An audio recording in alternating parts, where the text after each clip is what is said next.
했으면 좋겠는데요. 오늘 일곱 번째 시간입니다. 이제 반 돌아왔어요. 반. 총 12강의 중에 7강 이제 시작인데, 오늘 아주 중요한 시간입니다. 그리스도와 사탄의 대결이라는 제목인데, 사실 제목만 붙으면 우리가 좀 오해하기가 쉽습니다. 어떻게 오해하기가 쉽냐면, 이렇게 오해하기가 쉬워요. 많이들 이렇게 생각하시더라고요. 마치 예수님하고 사탄하고 같이 동등하게 어떻게 대결할 수 있는 어떤 상대, 그렇죠? 서로가 쌤쌤, 그래서 비슷비슷해서 자칫 잘못하면 우리 예수님이 질 수도 있는 것 같은 이런 묘한 상황으로, 마치 사단의 힘이, 악의 힘이 그만큼 큰 것처럼 잘못 오해하시는 분들도 있는 것 같더라고요.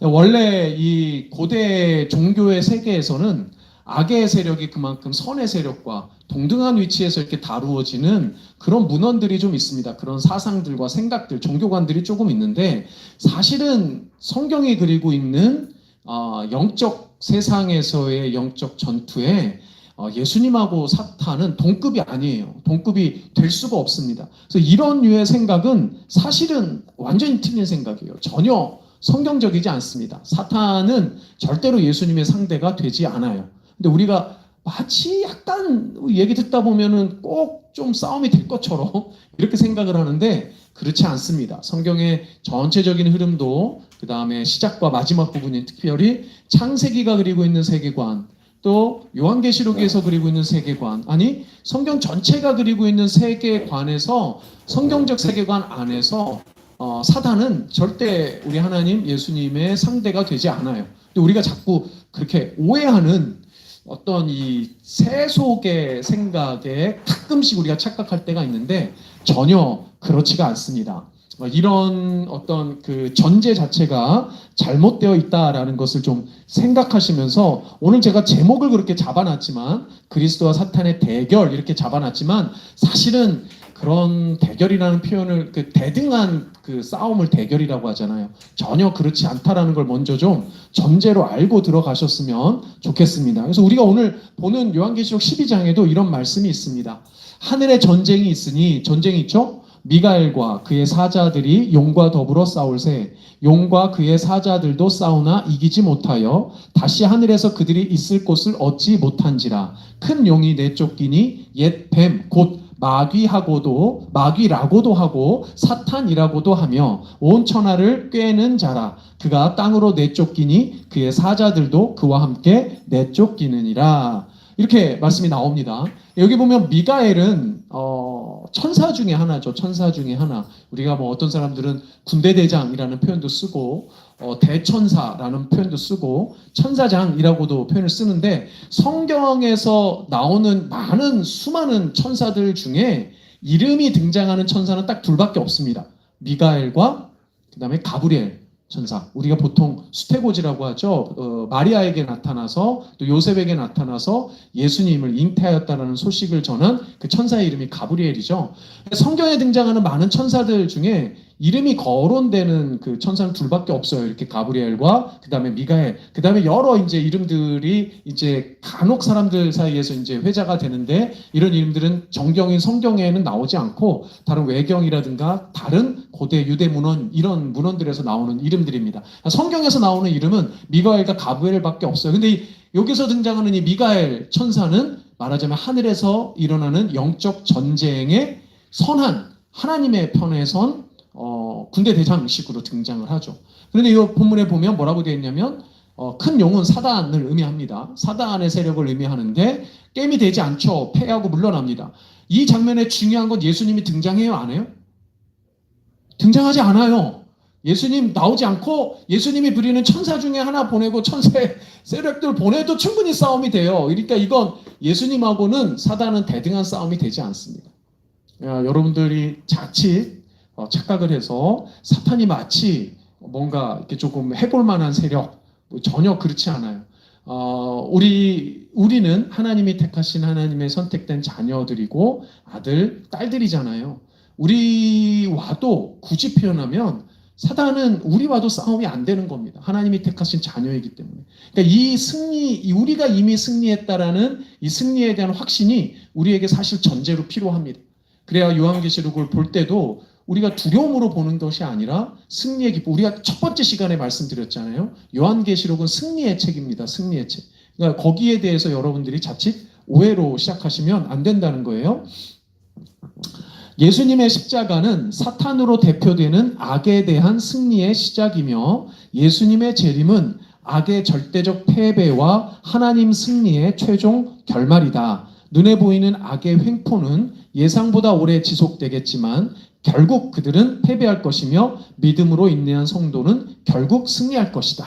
그러니까 사실은 이거는 결론이 나 있는 싸움입니다. 오늘 이제 본문에서 그런 부분들이 다루어지겠지만 오늘 본문이 사실 요한계시록 전체의 시간적으로 보면 사실 거의 결말 부분이에요. 시간적으로 보면 결말적인 부분이고 최종적 승리의 이미지를 담고 있습니다. 그래서 또 반복해서 말씀드리겠지만 요한계시록 전체 구조상에서 보면 정점에 해당하는 부분이 오늘 부분이에요. 그래서 상당히 중요한 부분이기도 합니다. 자, 기억해야 될 것. 전제가 어떻다고요? 우리는 이미 뭐 했다? 김영순대, 우리는 이미 뭐 했다? 이겼다. 그렇죠. 이미 이겼다. 이긴 게임을 보고 있는 겁니다. 근데 왜 이긴 게임이 아직 완성되지 않고 지금도 진행적인지는 이제 보시면은 이제 그 이유를 알게 될 겁니다. 오늘 여기서 옆에서 보시는 루브르 박물관에 있는 그림이라고 하는데요. 여기서 등장하는 이 인물은 예수님이 아니고 천사입니다. 미가엘 천사가 용의 무리 사탄을 부수는 장면을 이제 보여주고 있는 그림인데 예수님이 예수님이 굳이 등장하지 않아도 이미 다 이겨놓은 싸움입니다. 자, 제가 이제 오늘 요한계시록 12장에서 14장까지 3장을 다루는데 전체적으로 보면 12장에서 14장이 요한계시록 전체 1장에서 22장의 중간 부분이거든요. 이 중간 부분이 아주 중요합니다. 왜냐하면 구조적으로 이런 형태 보신 적 있나요? 요게 맞아요. 유대인들의 성소 안에 있는 메노라라는 촛대입니다. 7 초가 올라가는 7 촛대를 형상화한 건데 뭐 촛대를 보여드리려고 하는 건 아니고 이 요한계시록의 전체 구조를 메노라로 이제 분석하는 학자들이 있어요. 그러니까 이제 모습을 그냥 이렇게 그려놓은 건데 더 복잡하게도 그릴 수 있고 뭐 이래요. 근데 아주 심플한 제일 간단한 모델입니다. 여기서부터 여기까지가 1장에서 22장이에요. 쉽게 말씀드리면. 그래서 보면 가운데 D를 중심으로 반복되고 있다라는 겹친다라는 걸 보여주는 거거든요. 그러니까 평행적인 구조를 가지고 있어요. 이렇게 보면 1장에서부터 22장까지를 보면 1장 앞부분하고 마지막 부분이 어떻게 된다는 겁니까? 같은 내용인데 다른 방식으로 서술된다는 거죠. 무슨 말인지 이해되시죠? 이런 식이에요. 이걸 병행구조로 구조 자체를 가지고 있어요. 여러분들 요한은 대단히 분석적인 사람이고 체계적인 사람이거든요. 여러분들 요한 복음도 3대 그 공관 복음하고 뭐가 아주 다르냐면 요한 복음이 아주 구조적이에요. 근데 요한 계시록도 마찬가지입니다. 그냥 쓴 게 아니고 구조가 아주 분명하게 갖추어져 있어요. 근데 그 전체 구조 가운데 부분에 해당하는 이 D가 뭐냐? D는 반복되지 않고 가운데 딱 중심 잡고 있잖아요. 이 D가 뭐냐? 오늘 우리가 다루는 본문이에요. 요한계시록 12장부터 14장까지가 이 가운데 부분에 해당해요. 자, 그러면 구조상 뭐 물론 다 중요하겠지만 메인 중심을 어디다 두고 있다라는 겁니까? 가운데 두고 있다는 거. 그러니까 지금 이런 구조를 가지고 있을 때 전체 이 책의 메인 띠이 어디에 있느냐를 보면 가운데 있다라고 보시면 돼요. 그래서 여러분들 사실은 요한계시록 제일 마지막에 21장, 22장 부분이 새 창조의 부분이고 거룩한 새 예루살렘 성이 등장하는 부분이고 말하면 결론적으로 나오거든요. 그래서 그게 가장 중요한 결론 같은데 물론 그것도 틀린 말은 아니에요. 왜냐면 그 순서상으로 보면 그렇지만 정말 우리에게 알려주고 싶은 메인 띠이 있어요. 이건 꼭 기억해야 돼 라고 하는 걸 어디에 담아놨느냐, 오늘 여기 부분에 담아놨다라고 보셔도 크게 무리가 없다는 거예요. 그러니까 요한계시록에서 가장 중요한 장면 중에 하나가 오늘 등장한다라고 생각하시면 됩니다. 자, 조금 빨리 가보겠습니다. 12장 14장은 요한계시록 12장 14장은 요한계시록 전체에서 가장 중심에 위치하며 전체 주제의 정점이고 여기에 기록된 환상들은 예수의 탄생 이전부터 시작해서 예수의 죽음과 부활의 결과를 보여주고 역사를 분쟁의 시대로 묘사하며 특히 마지막 14장은 최종 심판의 최종 심판으로 마무리합니다. 무슨 말이에요? 요한계시록에 기록된 당시 이전 혹은 심지어는 예수님의 초림의 사건 이전에 이미 일어났던 일들부터 기록하고 있다는 거죠. 그렇죠? 그런데 그 부분을 아주 압축해서 기록하고 있는데 그 압축해서 기록한 내용이 뭐냐는 거죠. 이 일련의 환상은 인, 나팔 두 증인의 환상과 같은 시기를 다루지만 독특한 관점과 새로운 세부 사항을 전달합니다. 특히 역사 전반에 걸쳐 하나님의 백성이 겪는 핍박의 배후에 있는 영적 대결에 초점을 맞춘다는 점에서 특징이 있습니다. 오늘 본문에 보면 성도들도 계속 등장을 해요. 등장을 하는데 성도들의 현재 이 상황이 왜 일어났는지를 영적인 세계에서 벌어지고 있는 전쟁부터 묘사를 하고 있다는 거예요. 그래서 영적인 그 전쟁의 핵심이 뭔지에 대해서 보여주겠다는 거죠. 그렇게 이해하시면 오늘 요한계시록 12장에서 14장까지 내용이 무엇인지를 이해하실 수가 있습니다. 약간 스토리 같은 이야기가 등장을 하는데 등장 캐릭터들이 있습니다. 등장 캐릭터가 뭘 의미하는지를 이해하시는 게 아주 중요해요. 아주 핵심 캐릭터가 뭐냐면 아이가 등장합니다. 여자가 등장하고 여자가 품에 안은 그러니까 태에 있는 아이가 등장을 하고 용이 등장을 하는데 중요한 캐릭터들입니다. 특별히 이제 그 용의 이미지가 아주 드라마틱하게 그려져 있는데요. 그 꼬리가 하늘의 별 3분의 1을 끌어다가 땅에 던지더라. 용이 해산하려는 여자 앞에서 그가 해산하면 그 아이를 삼키고자 하더니 계시록 12장 4절의 핵심 등장인물들이 다 등장을 합니다. 용이 등장을 하고 여자가 등장을 하고 아이가 등장을 해요. 여기서 용이 누구고 여자가 누구고 아이가 누구고 이게 되게 중요하다는 거죠. 그렇죠? 먼저 여자와 그 아이는 누굴까? 이 그림에 보면 우리가 많이 지금 보고 있는 이 그 판화 작품들 거의 동일 인물이 만든 겁니다. 이 알브레이트 듀러라는 그 작가가 그린 이거 그림이 아니죠. 이거 판화거든요. 다 판화로 만든 작품인데 15세기 작가인데 아주 하도 작품들이 많이 등장해서 찾아보니까 아주 독특한 사람이더라고요. 그 인문주의 시대 말하자면 15세기, 16세기가 그 중세 인문주의 시대라고 하거든요. 그러니까 인문주의 시대는 사실은 너무 중세에 하늘 했었던 그 로마 캐톨릭이 그 잡고 있을 때 인문주의자들이 뭐에 대해서 이렇게 눈을 뜨기 시작했냐면 세상의 삶에 대해서 눈에 뜬 사람들이에요. 그래서 인간에 대해서 이렇게 관심을 가진 사람들입니다. 세상 세속에 가지고 있다. 그러니까 이 알브레트 뒤라는 사람들에서 이 사람의 그 자화상이 있거든요. 자화상 한번 찾아보세요. 가서 자화상 딱 보면 그 밑에 제목만 안 보면 예수님으로 착각해요. 본인의 그 자화상을 예수님하고 똑같이 이렇게 그려놨습니다. 그만큼 자기애가 강한 사람인 거죠. 어쨌든 이 사람들이 어떤 특징이 있냐면 세상을 아주 객관적이고 아주 그 정밀하게 묘사를 많이 했어요. 그래서 알버트 뒤에가 했는데 이 사람이 좀 나중에 뭔가 회심을 한 것 같아요. 기록이 정확히 안 남아있는데 굉장히 영적으로 뭔가 인사이트를 얻은 것 같아요. 그리고 나서 많은 작품들, 성화들을 남겼습니다. 특히 계시록에 대한 많은 이런 판화 작품들을 많이 남겼는데 이게 그 중에 하나입니다. 여기 보시면 천상의 세계에서 바라보고 있는데 이 땅에 어떤 일이 일어나고 있어요? 용이 등장을 하죠. 머리가 7 달린 용이 등장을 하고 여인이 등장을 하는데 여인이 사실 배가 볼록합니다. 임신을 해 있는데 사실은 이 아이가 이제 일로 이제 들어오는 것 같아요. 말하자면 잉태한 것처럼 그려지겠죠. 이 아이가 누구고 이 여자가 누군지 이게 되게 중요합니다. 자, 이 여인은 어떤 여인이냐? 12장에 보면 해를 입었다 이렇게 되어 있습니다. 해라는 것은 사실 해, 빛이라는 것은 빛의 옷, 해의 옷에서 천상의 옷을 상징을 하는데요. 해를 옷 입고 있고 12별의 관을 머리에 쓰고 있어요. 여기 보시면 자세히 안 보이실 텐데 머리가 반짝반짝 뭐 쓰고 있거든요. 이게 12별의 관입니다. 그 관을 쓴 여인인데 하나님의 백성을 나타내요. 이 여인은 누구냐? 하나님의 백성을 상징합니다. 하나님의 백성을 상징하고 어린 양이신 그리스도의 신부이죠. 근데 성경에 보면 그 하나님의 백성은 신부로 묘사되는데 또 이 여자가 신부로 묘사되는데 나중에 계시록 후반부의 17장 19장에 가면 또 다른 여인이 등장합니다. 그 여인은 음녀라고 불러요. 악한 음녀이며 바벨론이라고 되는데 그 여인과는 대조되는 상징적 이미지입니다. 그래서 요한계시록을 보면 계속 대조가 돼요. 비슷한 표현인데 서로 상반되는 이미지로 등장합니다. 왜냐하면 오늘도 반복돼서 나올 텐데 악이 계속 무엇으로 위장을 하냐면 선으로 위장을 해요. 자꾸 모방을 합니다. 그래서 우리로 하여금 혼란을 주려고 애를 쓰거든요. 마찬가지의 그 이미지라고 생각하시면 돼요. 근데 보니까 이 여인이 임신한 상태인데 해산의 고통 가운데 있어요. 이건 어떤 표현이냐? 구약시대, 예수 그리스도 오시기 이전에 구약시대 하나님의 백성이 오실 메시아를 기다리는 고통을 의미합니다. 그것을 묘사하는 거고, 이 아이를 해산을 하면 해산되는 그 아이는 사실 예수님의 탄생이죠. 예수님이 이 땅에 오시는 거예요. 그러니까 뭡니까? 초림을 의미하거든요. 초림을 의미하는데 여기서 조금 여러분들이 그러면 예수님의 초림의 여인이면 마리아 아니야? 이렇게 생각할 수 있는데 마리아가 아니라는 거예요. 마리아가 아니고 성도입니다. 구약의 성도들을 의미합니다.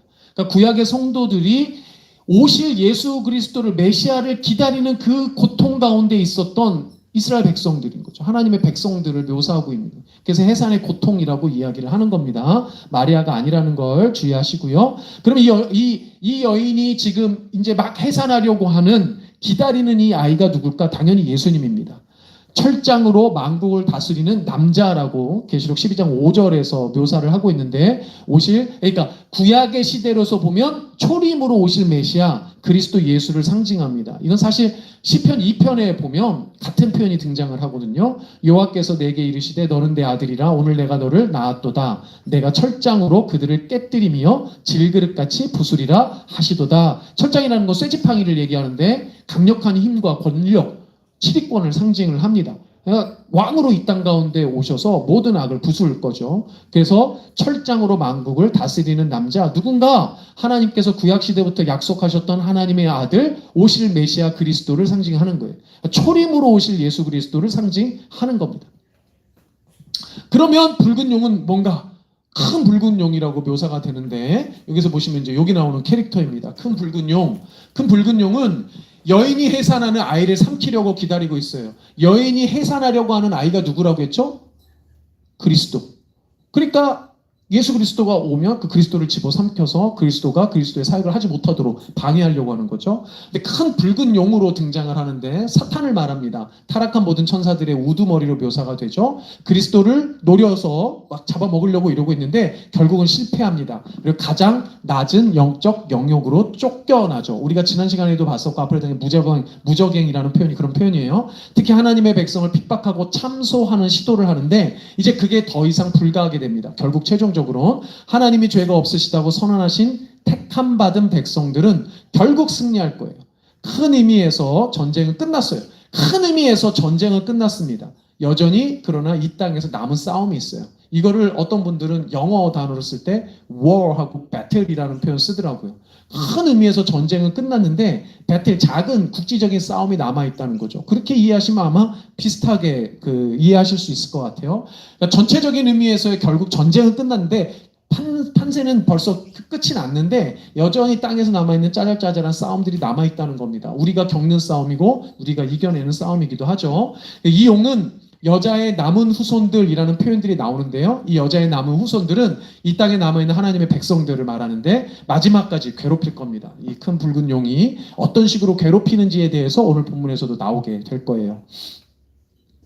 근데 이 이미지들은 다 사실은 구약에서 많은 이미지들을 따왔는데 가장 처음에 등장하는 이미지가 창세기 3장 15절 말씀입니다. 우리가 원복음이라고 하는 말씀이라고 제가 몇 번 말씀드렸는데요. 내가 여기서 너라는 건 뱀이고 내는 하나님입니다. 하나님이 뱀에게 이야기하시는 거죠. 내가 너로 여자와 원수가 되게 하고 너의 자손을 여자의 자손과 원수가 되게 하겠다. 여자의 자손은 너의 머리를 상하게 하고 너는 여자의 자손의 발꿈치를 상하게 할 것이다. 그렇죠? 창세기 3장 15절에 있는 내용인데 여기 뱀은 오늘 이제 계시록에 보시면 옛 뱀이라는 표현으로 등장을 하게 됩니다. 근데 이렇게 끝까지 괴롭혀요. 마지막 때까지 괴롭힙니다. 근데 마지막 때까지 괴롭히지만 결국은 다 이겨내고 승리하는 거죠. 하나님의 자녀들이 승리합니다. 이걸 로마서에서는 사도 바울이 이런 식으로 썼습니다. 우리 같이 한번 읽어볼까요? 시작. 하나님께서 택하신 사람들을 누가 감히 고발하겠습니까? 의롭다 하시는 분이 하나님이신데 누가 감히 그들을 정죄하겠습니까? 그리스도 예수는 죽으셨지만 오히려 살아나셔서 하나님의 오른쪽에 계시며 우리를 위하여 대신 간구하여 주십니다. 저기서 누가 감히 고발하겠습니까? 고발하다라는 표현이 고소하다, 우리 참소하다, 이게 마귀의 또 다른 뜻이거든요. 그러니까 아무리 악한 세력이 우리 하나님이 택한 백성을 고발하고 참소하고 괴롭히고 별짓거리를 다 해도 결국은 어떻게 해야 할 수 없다는 겁니다. 우리를 위해서 간구하시는 주님께서 결국은 구원해 주실 거라는 거죠. 이게 그 이제 주요 세 캐릭터, 특별히 이제 12장에 등장하는 주 세 캐릭터에 대한 설명들이고요. 그 다음에 보니까 두 짐승이 또 이제 등장을 하게 됩니다. 이제 13장으로 넘어가면 두 짐승이 등장을 하는데, 뭐 이미 한번 말씀드린 것처럼 짐승의 이미지는 요한계시록 전체에서 보면 악의 세력을 의미합니다. 그런데 앞에 용과는 구별이 되더란 말이에요. 용과 구별되는 또 다른 캐릭터로 등장하는 이 두 짐승은 무엇을 상징할까? 두 짐승은 보니까 용에게 구별된다고 그랬는데, 두 짐승의 가장 큰 특징의 하나는 용에게 권세를 받았어요. 용에게 권세를 받았어요. 잘 이 어떤 이 상징적인 의미와 패턴들을 기억을 하셔야 됩니다. 자, 내가 보니 바다에서 한 짐승이 나오는데 뿔이 열이요 머리가 일곱이라 그 뿔에는 열 왕관이 있고 그 머리들에는 신성모독하는 이름들이 있더라. 용이 짐승에게 권세를 주므로. 그쵸? 용이 짐승에게 권세를 줘요. 자, 그 다음에 두 번째 짐승은 보니까 내가 보면 또 다른 짐승이 땅에서 올라오니 어린 양과 같이 두 뿔이 있고 용처럼 말을 하더라. 어린 양이 아니고요, 용이 아니에요. 그쵸? 어린 양처럼, 그쵸? 용처럼 해요. 흉내낸다는 거예요. 흉내낸다. 그런데 그가 권세를 받았어요. 이도 권세를 받았어요. 첫 번째 짐승에게 권세를 받습니다. 그리고 그 짐승의 우상에게 생기를 줘요. 자, 이런 표현들이 다 상징적인 의미들이 있습니다. 자, 이 두 짐승에 대해서 조금 살펴볼 텐데, 첫 번째 짐승의 특징을 보니까 바다에서 등장을 해요. 작자 이상인 이 그림에 보면 용 등장하죠. 머리 일곱인 용이 등장을 하는데, 이제 첫 번째 짐승이 이제 딱 올라왔어요. 어디서 올라왔는데 바다에서 올라왔어요. 뭐를 주나요? 지금 무슨 그 지휘봉 같은 거 하나 건네주죠. 권세를 지금 줬다는 걸 의미를 하는 거예요. 지휘봉 같은 거 하나 건네주는데, 이 바다라는 이미지가 어떤 이미지냐면, 유대인들에게도 그랬고 이스라엘 사람들에게 그랬고 고대 사람들에게는 보통 이 바다가 별로 긍정적인 이미지가 아니었습니다. 계시록 12장과 13장에 용과 첫 번째 짐승의 등장은 다 바다를 배경으로 하거든요. 근데 유대인들이나 고대 사람들에게 바다는 인간이 통제할 수 없는 혼돈과 공포를 상징해요. 그 두려움의 대상이었습니다. 첫 번째 짐승의 출현이 특별히 바다에서 일어난 것은 이런 바다 이미지와 관련이 큽니다. 사실 창세기 1장 2절에 보면 이런 기록이 있어요. 땅이 혼돈하고 공허하며 흑암이 깊음 위에 있고 하나님의 영은 수면 위에 운행하시니라, 이렇게 돼 있잖아요. 1장 2절의 이미지는 하나님이 창조의 이전의 이 세상의 모습, 굳이 표현하면 그 세상의 모습을 형상화해 놓은 건데, 이거를 우리가 이해할 수 있는 표현으로 쓰려니까 이런 표현으로 쓴 건데, 이 이미지를 가만 보니 혼돈하고 공허한 땅 위에 물이 있어요. 이 물이라는 이미지가 이 사람들한테는 사실은 대단히 무서운 이미지로, 질서가 잡히지 않은 창조 이전에 질서가 잡혀 하나님의 어떤 그 창조의 영역 안에서 무질서의 형태로 남아있는 이런 것으로 인식이 되어 있다는 거예요. 자, 그래서 바다라는 이미지가 등장을 했고요. 자, 그럼 첫 번째 짐승은 바다에서 등장을 했는데, 이 첫 번째 짐승과 두 번째 짐승에 대한 고찰, 이제 세 가지 특징들이 있습니다. 이 특징들에 대해서 이 두 짐승의 공통된 특징인 거죠. 같이 볼까요? 첫 번째는 이렇습니다. 요한계시록 최초의 독자는 당시 AD 1세기를 살았겠죠. 그 사람들이 이 내용을 보면 분명히 첫째 짐승은 로마 제국으로 이해했을 가능성이 커요. 둘째 짐승은 소아시아의 지방 정부로 인식했을 가능성이 크다고 합니다. 무슨 얘기냐면, 첫째 짐승은 그때 유대인들이 아니죠. 교회 성도들, 교회를 핍박하는 가장 강력한 핍박 세력이었던 로마 제국, 특별히 황제를 우상화했었던 로마 제국으로 이해했을 가능성이 크다는 거예요. 그리고 둘째 짐승은 뭐냐? 로마 제국에 의해서 힘을 부여받은 지방 세력들인 거죠. 사실 로마는 제국이 된 게 다른 나라들을 침략해서 다 자기의 속국을 삼아서, 말하자면 식민지 삼아서 했잖아요. 그 유대 지역도 마찬가지였죠. 그러니까 식민지 삼았던 그 지방 권력들이 사실은 그 지방에서 로마의 세력을 등에 업고 많은 핍박을 했단 말이에요. 그러니까 이 부분을 이제 이야기를 하는 겁니다. 아마 유대 지역뿐만 아니라 디아스포라 많은 그 초대교회 성도들이 이 메시지를 딱 보는 순간 아마도 첫째 짐승, 본인들을 핍박하는 첫째 로마 제국으로, 둘째 짐승은 그 지방 지역에 있었던 여러 콜로니 지역의 그 권력들로 이해했을 가능성이 상당히 크다는 거죠. 최초의 독자는. 그걸 어떻게 또 단서를 찾을 수 있냐면 구약의 다니엘서에서 이 모티프가 그대로 다니엘서에 있는 것을 비유적으로 인용을 했는데 다니엘서 7장 3절에 보면 큰 짐승 넷이 등장을 합니다. 큰 짐승 넷이 바다에서 나왔는데 그 모양이 각각 다르더라고. 큰 짐승 넷이 나오는데 이 짐승 넷에 대한 해석은 거의 뭐 다 동일해요. 거의 뭐 이 부분에 대해서 이견이 크게 없습니다. 그게 어떻게 되냐? 첫 번째 짐승이 누구냐면 그 사자인데 독수리 날개를 메고 있는 사자가 등장을 해요. 이걸 바벨론이라고 다들 이해하고요. 그 다음에는 곰이 있는데 갈빗대를 입에 물고 있는 곰이에요. 메데 바사. 그렇죠? 우리는 보통 페르시아라고 알고 있는 페르시아 제국이 이 나라입니다. 그 다음에 네 날개 표범인데 새 날개를 네 개를 가지고 있어요. 헬라. 그 다음에 10뿔 달린 짐승이 로마로 이렇게 이해를 하고 있습니다. 그러니까 요거는 그 다니엘이 보았던 환상 가운데 다니엘 시대 이후에 사실은 이스라엘을 괴롭혔던 나라들의 제국들의 모습이거든요.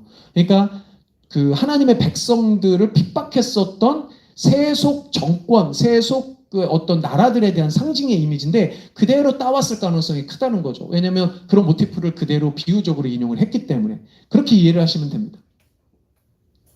그 다음에 이 패턴이 똑같은데 어떤 패턴이 똑같냐면 용이 첫 번째 짐승을 고용해요. 고용을 해서 권세를 줍니다. 능력을 줍니다. 그리고 이 첫째 짐승은 용에게 경배를 강요해요. 그 사람들에게 용에게 경배하라. 이런 식으로 강요해요. 근데 첫째 짐승도 자기가 일을 하는 게 아니라 또 하청을 줍니다. 하청을 줘서 둘째 짐승을 고용해요. 근데 똑같은 패턴을 씁니다. 권세를 줘요. 힘을 줘요. 그리고 경배를 강요해요. 첫째 짐승에게 경배를 강요해요. 근데 이 경배를 강요하는 그러니까 경배하는 사람들에게 짐승의 표를 줘요. 이런 모습들이 그대로 패턴을 따라합니다. 모방해요. 그런데 이들이 또 뭘 모방하느냐? 이 용도 누구를 모방해요? 용도 선한 하나님을 모방한다는 거죠. 이렇게 모방의 양식을 그대로 가지고 있습니다. 이게 패턴이고요. 자, 그래서 보면 짐승들의 이 두 짐승들의 행태로 기록을 된 거 보니까 종종 악이 승리하는 것처럼 묘사되는 것도 있어요. 그게 보일 수 있다는 거죠.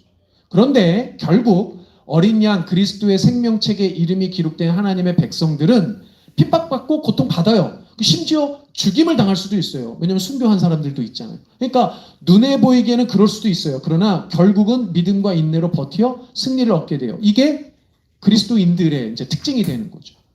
이게 계속 이 12장에서 14장까지의 전체를 아우르는 큰 세 가지의 그 내용이라고 이해를 하시면 될 것 같습니다. 자, 그 다음에 여러분들 이제 많이 이제 궁금해하시는 짐승의 표가 뭐냐, 숫자 666은 뭐냐, 뭐 이런 이제 그 질문들을 하시는데 짐승의 표는 하나님의 인, 이것도 이제 모방을 하는 겁니다. 하나님은 인을 쳐주셨거든요. 하나님의 백성에게 하나님의 백성에 대한 소유권과 충성의 표시로 인을 이마에 쳐주셨는데 이 짐승은 똑같이 그런 흉내를 낸 거예요. 표를 모방해서 악에 대한 소유권과 충성, 그 소유, 이건 내 소유, 그렇죠? 충성을 표시하기 위해서 주는 겁니다. 이거는 이제 팔에 주기도 하고, 그리고 손목에 주기도 하죠. 신성 모독을 말하는 입, 짐승의 이름에 대한 우상 숭배, 그리고 매매, 이런 것들이 다 뭐랑 연관이 돼 있냐면 경제 수단이었던 돈과 연결이 돼 있어요. 그래서 그 당시에는 그 금화라는 거, 주화, 그죠? 금은동, 그러니까 주화를 만들어 썼는데 그 주화에 그 황제의 이름을 씁니다. 근데 황제의 이름은 어떤 식으로 쓰느냐? 신의 이름을 빌려서 써요. 이 대표적인 이제 발견된 것 중에 하나가 뭐냐면 그 근동에 그런 게 아주 횡행했습니다. 그 전부터. 여기 보면 이제 에피파네스 안티오코스 4세는 사실 그 유대 지역의 암흑기였죠. 그러니까 그 북이스라엘 남유다가 다 멸망하고 나서 제국의 통치를 받았던 식민지 시대에 그 지방을 다스리던 그 황제, 그 작은 왕 중에 하나였거든요. 그 사람을 기리기 위해서 만든 그 주화예요. 여기 앞에는 얼굴이 그려져 있죠.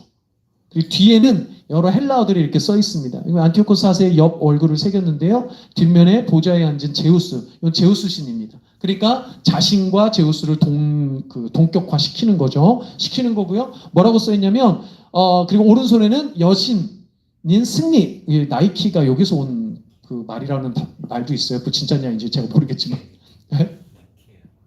네, 뭐 그 진짜 그런지는 모르겠는데 어쨌든 뭐 그렇게 추측을 하는 사람도 있더라고요. 왜냐면 글씨가 똑같거든요.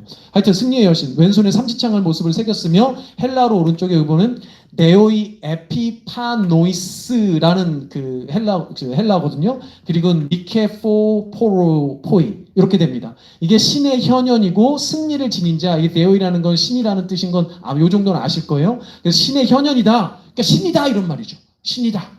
그 승리를 가져온 자다라는 이름입니다. 그리고 왼쪽에는 이게 바실레이스 안티오코이라는 헬라어입니다. 이거 왕 안티오코스 이렇게 써 있는 거예요. 그러니까 왕인 안티오코스는 신의 현현인 거예요. 하나님의 아들 혹은 하나님, 그렇죠? 제우스랑 같은 그 헬라 시대의 최고의 신이었던. 그러니까 이거를 동전에 새겨서 이렇게 쓴다는 건 뭘 의미합니까? 이 동전을 써서 활용한다는 건 매매를, 그러니까 경제 활동을 하기 위해서 이 동전을 써야 되는 건데, 이 동전을 쓴다는 건 뭘 의미하는 거예요? 황제인 이 그 안티오쿠스를, 혹은 뭐 로마의 황제를 뭐로 인정한다는 겁니까? 신의 아들 혹은 신으로 인정. 이런 표현들이 담겨져 있다는 거죠. 그럼 짐승의 수를 어떻게 이해하는 게 좋을까? 666이라고 되어 있는데 가장 일반적인 방법은 헬라어와 히브리어의 게마트리아라고 합니다. 게마트리아는 알파벳 순서를 숫자로 붙여가지고 계산하는 방법이에요. 이렇게 해석하는 게 가장 설득력이 있습니다. 뭐 여러 이유가 있고 다른 썰도 많은데요. 우리가 보기에는 가장 이게 그 설득력이 있습니다.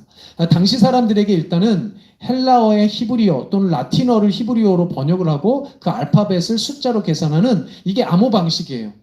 그냥 666이라고 하면 그거를 어떻게 받아들일지, 여러분들도 뭐 숫자로 이렇게 하면 뭐죠? 추측을 하잖아요. 예를 들어서 뭐 패스코드가 있어요. 여러분들 패스코드 할 때 추측을 하잖아요. 뭐 추측을 하면 거꾸로 뒤집을 수 있는 방법이 너무 많다는 거죠. 방법으로 보면.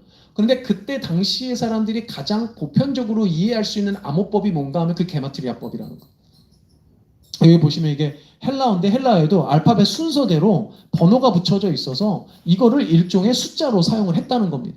그래서 히브리어로 바꾸면 이건 이제 헬라어가 아니라 히브리어입니다. 위에는 보면 헬라어인 666을 이제 히브리어로 바꾸었을 때 계산하는 방법인데, 여기 보면 이거는 이제 그 히브리어는 이렇게 안 읽습니다. 왼쪽에서 오른쪽으로 안 읽고 오른쪽에서 왼쪽으로 읽어요. 그리고 보면 이건 네론 카사르 이렇게 되거든요. 네론 카사르. 어휴, 야, 아주 중요한 얘기 한다고 막. 자, 다시요. 근데 그 히브리어는 사실 모음이 안 붙어 있어요. 지금 나중에 마소라에 다 붙여놨는데 이건 지금 그 모음은 안 붙어 있습니다. 그래서 그냥 발음하면 뭐 나란 카사르 이렇게 할 수도 있고 캐사르 이렇게 할 수도 있고 뭐 약간 모음에 따라서 발음이 다를 수 있지만 자음으로만 보면 나란 뭐 네란 뭐 카사르 뭐 이런 식으로 발음이 되는 거예요. 근데 요거 알파벳 요거 하나에 숫자가 붙어 있단 말이에요. 50, 200, 6, 50, 100, 60, 200 다 더하면 666이라는 거죠. 목사님 너무 자의적인 거 아닌가요? 그들만 이해할 수 있는 방법 아닌가요? 일단은 첫 번째 독자들이 주로 그리스도인들인데 유대인들이 많았다는 걸 생각하면 그럴 수도 있겠죠. 근데 또 하나 학자들이 왜 그렇게 강력하게 추측을 하냐면 여기 밑에 보시면 다른 히브리어가 있잖아요. 다른 히브리어는 어디서 근거가 왔냐면 요한계시록에도 사본이 여러 개가 있어요. 사본이 여러 개가 있는데 사본이 헬라어 사본도 있지만 라틴 사본들도 있거든요. 그러니까 헬라어 사본을 라틴으로 옮긴 라틴 사본들에 보면 숫자가 666이 아니라 616으로 기록되어 있는 게 있어요. 그러면 왜 666이면 666이지 왜 616이냐? 누군가 물어볼 거 아니에요. 그래서 봤더니 라틴으로 이 라틴어 자체를 히브리어로 번역을 하면 이렇게 되거든요. 그러면 조금 달라요. 그러면 여기서 니은 발음이 나는 요거하고 요거하고 원래 같은 단어거든요. 근데 요게 끝에 가면 이렇게 길게 늘어져요. 그 글자 자체가. 근데 여튼 이거를 빼고 나면 50, 200, 6, 100, 60, 200 이거 뭐가 빠집니까? 50이 빠져버리잖아요. 그러면 666이 아니라 합하면 얼마가 됩니까? 616이 돼요. 그러니까 616으로 바뀐 걸 보니 알파벳으로 뭐가 빠져야 돼요? 이게 빠져야 돼. 빠지고 계산하니까 616이니까 라틴 사본에는 뭐라고 써놓은 겁니까? 616으로 바꾼 거예요. 무슨 말인지 이해되시죠? 그러니까 그렇게 바꾼 걸 보면 이게 네로 카이사르를 가리키는 말이 분명할 거야 라고 상당히 설득력 있는 설명이 가능한 겁니다. 그러면 그때 당시로 보면 사실은 이게 요한계시록이 AD 90년 정도 쓰였다고 생각을 하면 사실은 네로가 죽은 이유거든요.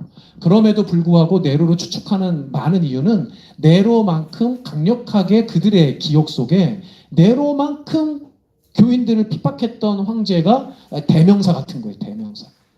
무슨 말인지 이해되시죠? 대명사 같은 거예요. 그들에게 가장 그들을 핍박했던 로마 제국의 황제, 그 대명사 같이 네로가 이름이 등장을 하는 거죠. 그러면 여러분들 생각해 보세요. 이 666이라는 뜻이 딱 네로 한 사람만 가리키는 걸까요? 아니면 네로라는 대명사로 이야기할 수 있는 그런 여러 인물들을 동시에 다 이야기한다고 할 수 있을까요? 동시에 다 이야기한다고 할 수가 있죠. 그래서 역사상 등장한 그리스도인을 교회를 박해했던 여러 인물들이 그래서 등장을 하는 거예요. 사람들이 뭐 누구다 제가 지금 실명은 이야기 안 하겠습니다만 막 여러 사람들의 이름을 막 대는 거예요. 근데 그걸 사실 상징이고 비유이기 때문에 그 사람이 진짜 그렇게 쓰임 받았을 수도 있고 아닐 수도 있어요. 그러니까 너무 그거를 집중해가지고 몰아가지는 마시라는 거죠.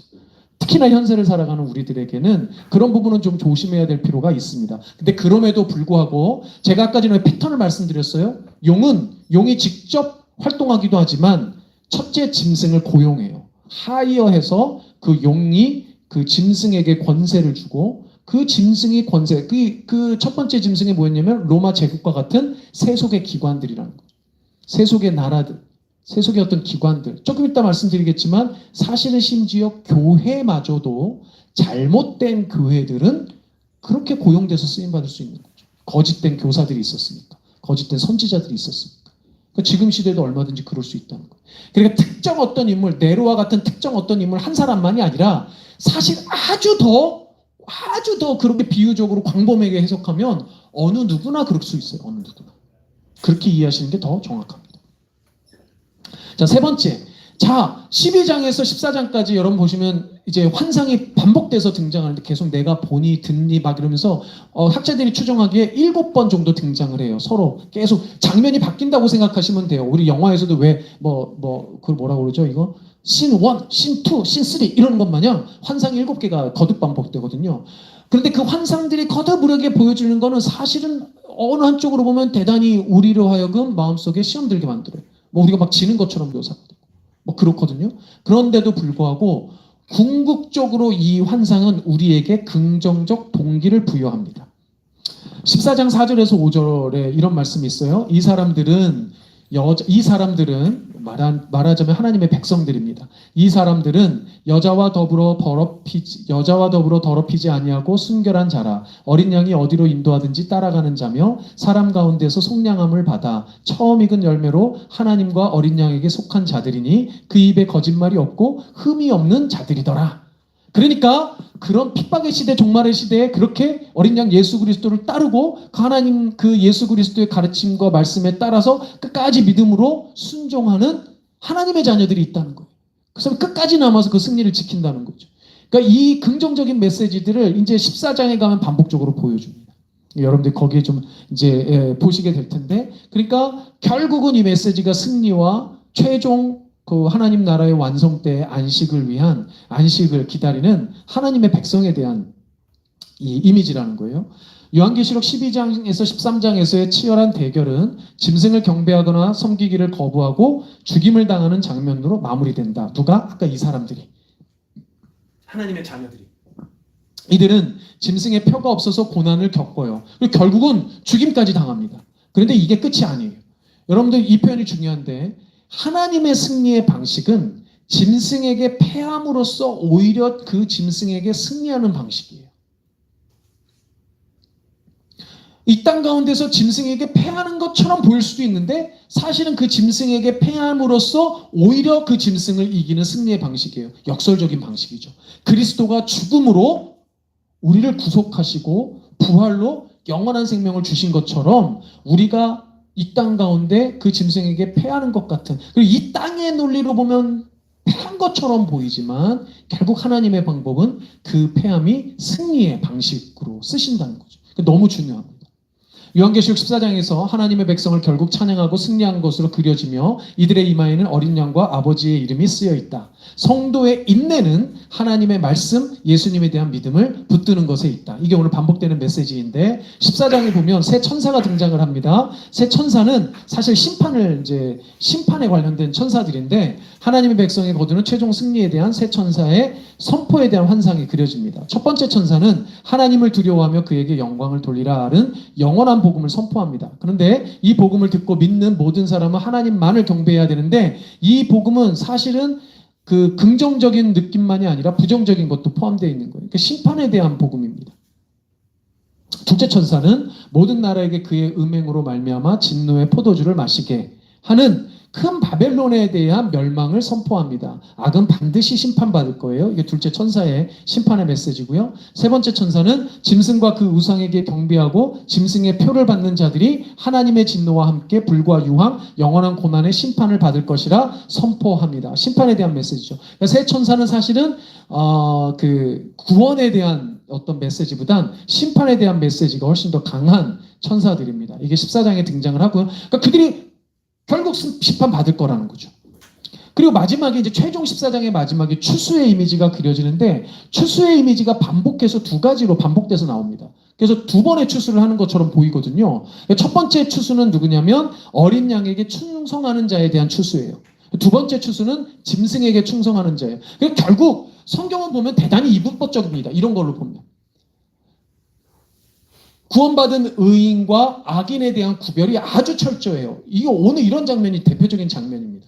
어린 양에게 충성한 자 아니면 짐승에게 충성한 자 아주 분명하게 구별이 돼요. 이거 아니면 저거예요. 중간이 없단 말이에요.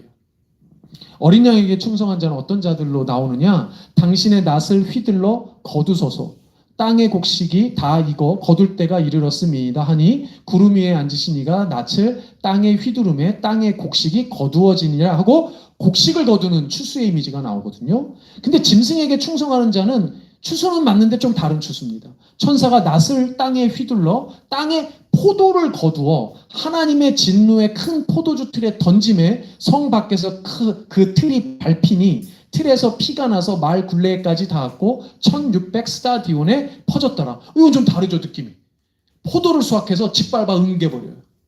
그리고 그 짓밟은 포도주 틀에서 피가 나와요. 이거는 심판에 대한 메시지죠. 추수의 이미지는 계시록 10장, 19장에서도 다시 나오는데 최후 심판을 상징하는, 그러니까 추수라는 건 최후 심판인 거죠. 오른쪽 아니면 왼쪽입니다. 구원 아니면 심판. 그렇죠?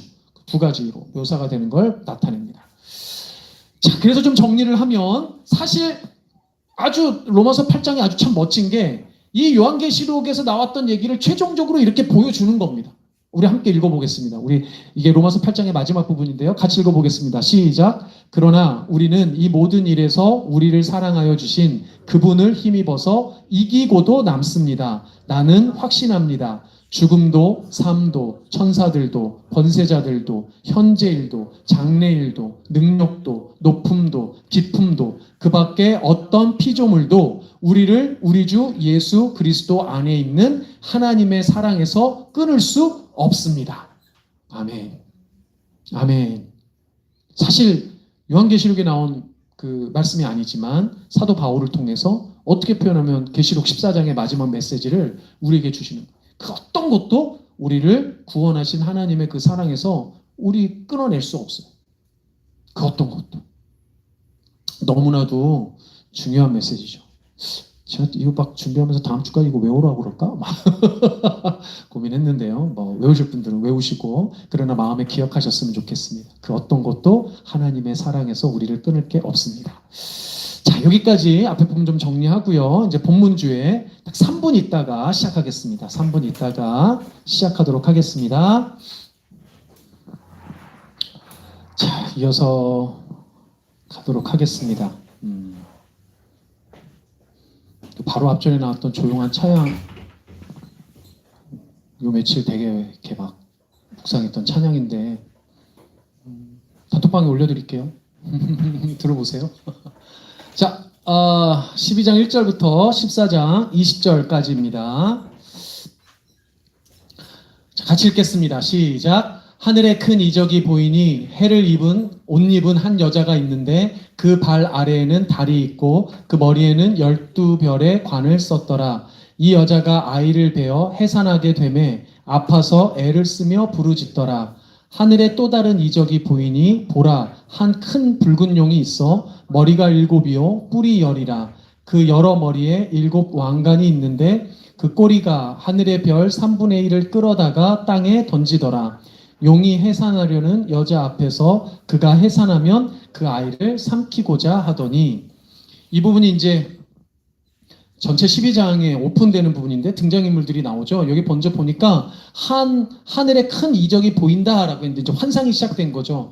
12장 1절에서 15장 4절까지, 15장 4절 초입부까지 모두 7가지의 환상이 좀 이어진다고 하는데 14장 오늘 6가지 부분이 이제 눈에 보이는 겁니다. 보이기도 하고 들리기도 하고 그래요. 반복돼서 나오는데요. 가장 먼저 등장인물을 보니까 해를 옷 입은 한 여자가 등장을 합니다. 그리고 달이 있고 또 12별의 관을 썼죠. 이 해, 달, 별, 하늘의 광명체들인데 이런 복합적인 이미지, 이 3가지를 다 복합적인 이미지가 회복된 이스라엘을 상징하는데요. 최종적인 하나님의 백성들을 본문에서는 의미합니다. 최종적인 하나님의 백성들, 결국 구원의 일을 하나님의 백성들을 상징하는데 12이라는 건 이스라엘의 12지파죠. 그리고 요셉의 꿈에 나타난 11별을 또 떠올리게 합니다. 광명체, 빛이신 예수 그리스도를 비추는 어떤 그 광채로서 상징적인 의미로 또 빛이 등장을 하고요. 머리에 쓰는 관은 왕권을 의미하죠. 하나님의 자녀들이라는 건 왕권을 부여받는, 함께 왕권을 왕권을 행사하는 하나님의 자녀, 또 예수 그리스도와 함께하는 그런 자들이라는 표현들을 다 담고 있습니다. 아주 복합적인 이미지로 등장을 하죠. 여기 보니까 큰 붉은 용, 7머리, 10뿔, 7 왕관. 그래서 이제 용에 대한 이미지가 또 여러 가지로 묘사가 되는데, 일단 기본적으로 용은 구약 전체에서 이스라엘을 괴롭히는 악한 나라의 표상으로 계속 반복적으로 등장을 합니다. 예컨대 애굽이라는 나라가 가장 대표적이죠. 근데 애굽을 보니까 여러 군데에서 용의 모습으로 이제 등장을 한다는 거죠. 그리고 요한계시록이 쓰여질 당시로만 보면 당연히 로마 제국을 뜻할 수도 있습니다. 그런데 용이 협의적으로 보면 어떤 나라 이런 식으로도 이해할 수 있지만 광의적으로는 하나님 백성을 박해하는 악한 세력의 우두머리인 마귀를 상징합니다. 가장 적절한 해석은 사단, 마귀, 악한 세력의 우두머리 정도로 이해하는 게 가장 좋을 것 같아요. 7, 10 이거 다 요한계시록에서 온전수, 완전수 이런 거를 의미하잖아요. 그러니까 머리 위에 왕관이 7개 있다는 건 하나님의 주권을 모방하는 겁니다. 그러니까 그럴듯하게 보이는 거예요. 교회와 세상을 억압하는 이들의 힘이 강력함을 상징을 하는 거고요. 붉은 용일 때 붉은 색이라는 그런 억압적인 성격을 강조하는 색깔입니다. 그러니까 이 용은 악한 사단인데 사단이 자꾸 누구 흉내를 낸다는 거예요. 하나님 흉내 낸다는 거예요. 그리고 이 땅에서는 적어도 이 땅에 우리가 느껴지기에는 하나님의 힘만큼 강력한 힘을 누리는 것처럼 보인다는 거죠. 그러니까 착각하기 쉽다는 거예요. 그래서 처음에 시작할 때부터 말씀드립니다. 절대 잽이 안 된다. 그렇죠? 그걸 기억하시면서 보셔야 된다는 거. 별 3분의 1을 끌어다가 땅에 던진다라는 표현이 있는데 이건 신실한 하나님의 백성들을 공격하는 모습을 나타내고요. 다니엘서 8장 10절을 인용하고 있습니다. 자, 5절부터 같이 읽습니다. 시작. 여자가 아들을 낳으니 이는 장차 철장으로 만국을 다스릴 남자라. 그 아이를 하나님 앞과 그 보좌 앞으로 올려가더라. 그 여자가 광야로 도망하매 거기서 1260일 동안 그를 양육하기 위하여 하나님께서 예비한 곳이 있더라. 예비하신 곳이 있더라. 여기 보니까 이제 이 아이를 이제 해산했어요. 이 남자를 해산했는데 이 아이는 어떤 아이인가 봤더니 철장으로 만국을 다스릴 남자랍니다. 아까 말씀드린 것처럼 철장은 쇠로 만든 직방의 막대기인데 세상을 다스리는 하나님의 통치권을 상징하고요. 이미 앞서서 한번 계시록 2장에서 등장했던 용어입니다. 근데 읽어드렸던 시편 2편 7절 9절에서 인용된 하나님의 아들인 예수 그리스도를 상징하는 이 남자아이는 그 예수 그리스도를 상징하는 거죠. 그런데 이 아이가 하나님 앞과 그 보좌 앞으로 올라갔어요. 무슨 말입니까? 그리스도께서 승천하신 겁니다. 하나님의 보좌 옆에 앉으신 거죠. 왕이신 하나님의 아들로서 예수님이 메시아에 대한 예언을 성취하신 분이다라는 것을 암시합니다. 자, 그러면 구약적인 배경에서 보면 어떤 이미지인 거예요? 이 아이를 기다리는 엄마는 하늘 백성인데 그 중에서도 어느 백성인 거예요? 구약 시대 예수 그리스도를 메시아를 기다리는 구약시대 모든 하나님의 백성들에 대한 모습인 거예요. 그리고 용은 지금 그 오실 메시아를 집어삼키려고 기다리고 있는 걸로 그려지고 있는 겁니다. 그래서 여자가 광야로 이제 도망을 했어요. 자, 보세요. 애를 출산을 했죠. 출산을 하고 예수님은 승천하셨어요. 그 여자는 남아있어요. 그 여자가 어디로 가요? 광야로 도망했어요. 근데 왜 광야로 도망을 했을까? 여자는 예수님 부활 여기서 여자는이죠. 해산 전과 후가 이제 나뉘는 겁니다. 예수님 부활 승천 후 성립된 신약의 종말론적 메시아 공동체를 상징합니다. 메시아를 만났어요. 그렇죠? 메시아를 만났어요. 메시아를 만난, 그러니까 예수 그리스도 이후의 신약 그러니까 그 교회 공동체를 말하겠죠. 근데 이들은 광야로 도망갑니다. 근데 이 광야가 어디냐? 출애굽한 이스라엘 백성이 하나님의 보호와 양육 아래에 있었던 것을 비유적으로 인용한 거예요. 그러니까 광야는 되게 무서운 곳인데 출애굽한 이스라엘에게 광야는 어떤 곳이었냐면 사실 실질적으로는 하나님을 만나고 하나님을 경험하고 하나님의 백성이 된 장소잖아요. 바로 그것을 의미합니다. 그래서 여자가 광야로 도망하는 것은 참된 이스라엘이 믿음으로 주님에게 돌아와 다시 광야에서 주님의 보호와 양육을 받는 마지막 때의 기간이, 그러니까 그 기간을 보니까 1260일, 3년 반, 예수의 초림과 재림 사이. 그리고 이 기간이 어디서 주로 왔느냐? 학자들이 주로 어디서 인용했냐? 예수님의 공생의 사역 기간이 대략 3년을 좀 넘었거든요. 거기서 인용한 겁니다. 영적 출애굽을 가리키는 겁니다. 영적 광야인 거죠. 말씀드린 대로 광야라는 이미지는 야수, 악령이 거주하며 죄와 악에 대한 심판의 장소이기도 합니다. 그러니까 원래 이스라엘 사람들에게 광야는 좋은 곳이 아니에요. 광야로 내쫓김을 받다, 이건 아주 무시무시한 처벌과 같은 이미지로 이제 기록이 됩니다. 그럼에도 불구하고 출애굽한 이스라엘 백성들에게 광야는 하나님을 경험했다는 거예요. 그러니까 그 광야는 성도의 보호를 위한 장소이면서 동시에 적대적인 세상 한복판을 의미합니다. 이 광야는 그런 이중적인 의미가 담고, 말하자면 이 세상인 거죠. 여기 보면 곳이라는 표현이 나오거든요. 예배하신 곳. 이 곳이라는 단어가 이게 토포스라는 단어인데 원래는 성전으로도 번역되는 단어입니다. 그러니까 이 장소가 어떤 장소를 의미합니까? 하나님이 임재하시는 장소, 하나님이 예배 받으시는 장소, 구별된 영역들을 의미하죠. 그러니까 그 예비하신 곳이라는 건 그런 의미를 가지고 있다는 거예요. 그러니까 광야가 사실 그런 이미지라는 거예요. 여기 지금 본문에서는 그렇게 이해하시면 되겠습니다.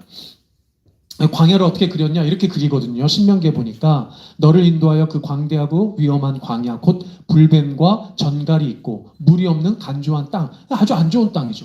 그런데 또 너를 위하여 단단한 반석에서 물을 내셨어요. 누가? 하나님이. 내 조상들도 알지 못하던 만나를 광야에서 내게 먹이셨어요. 누가? 하나님이.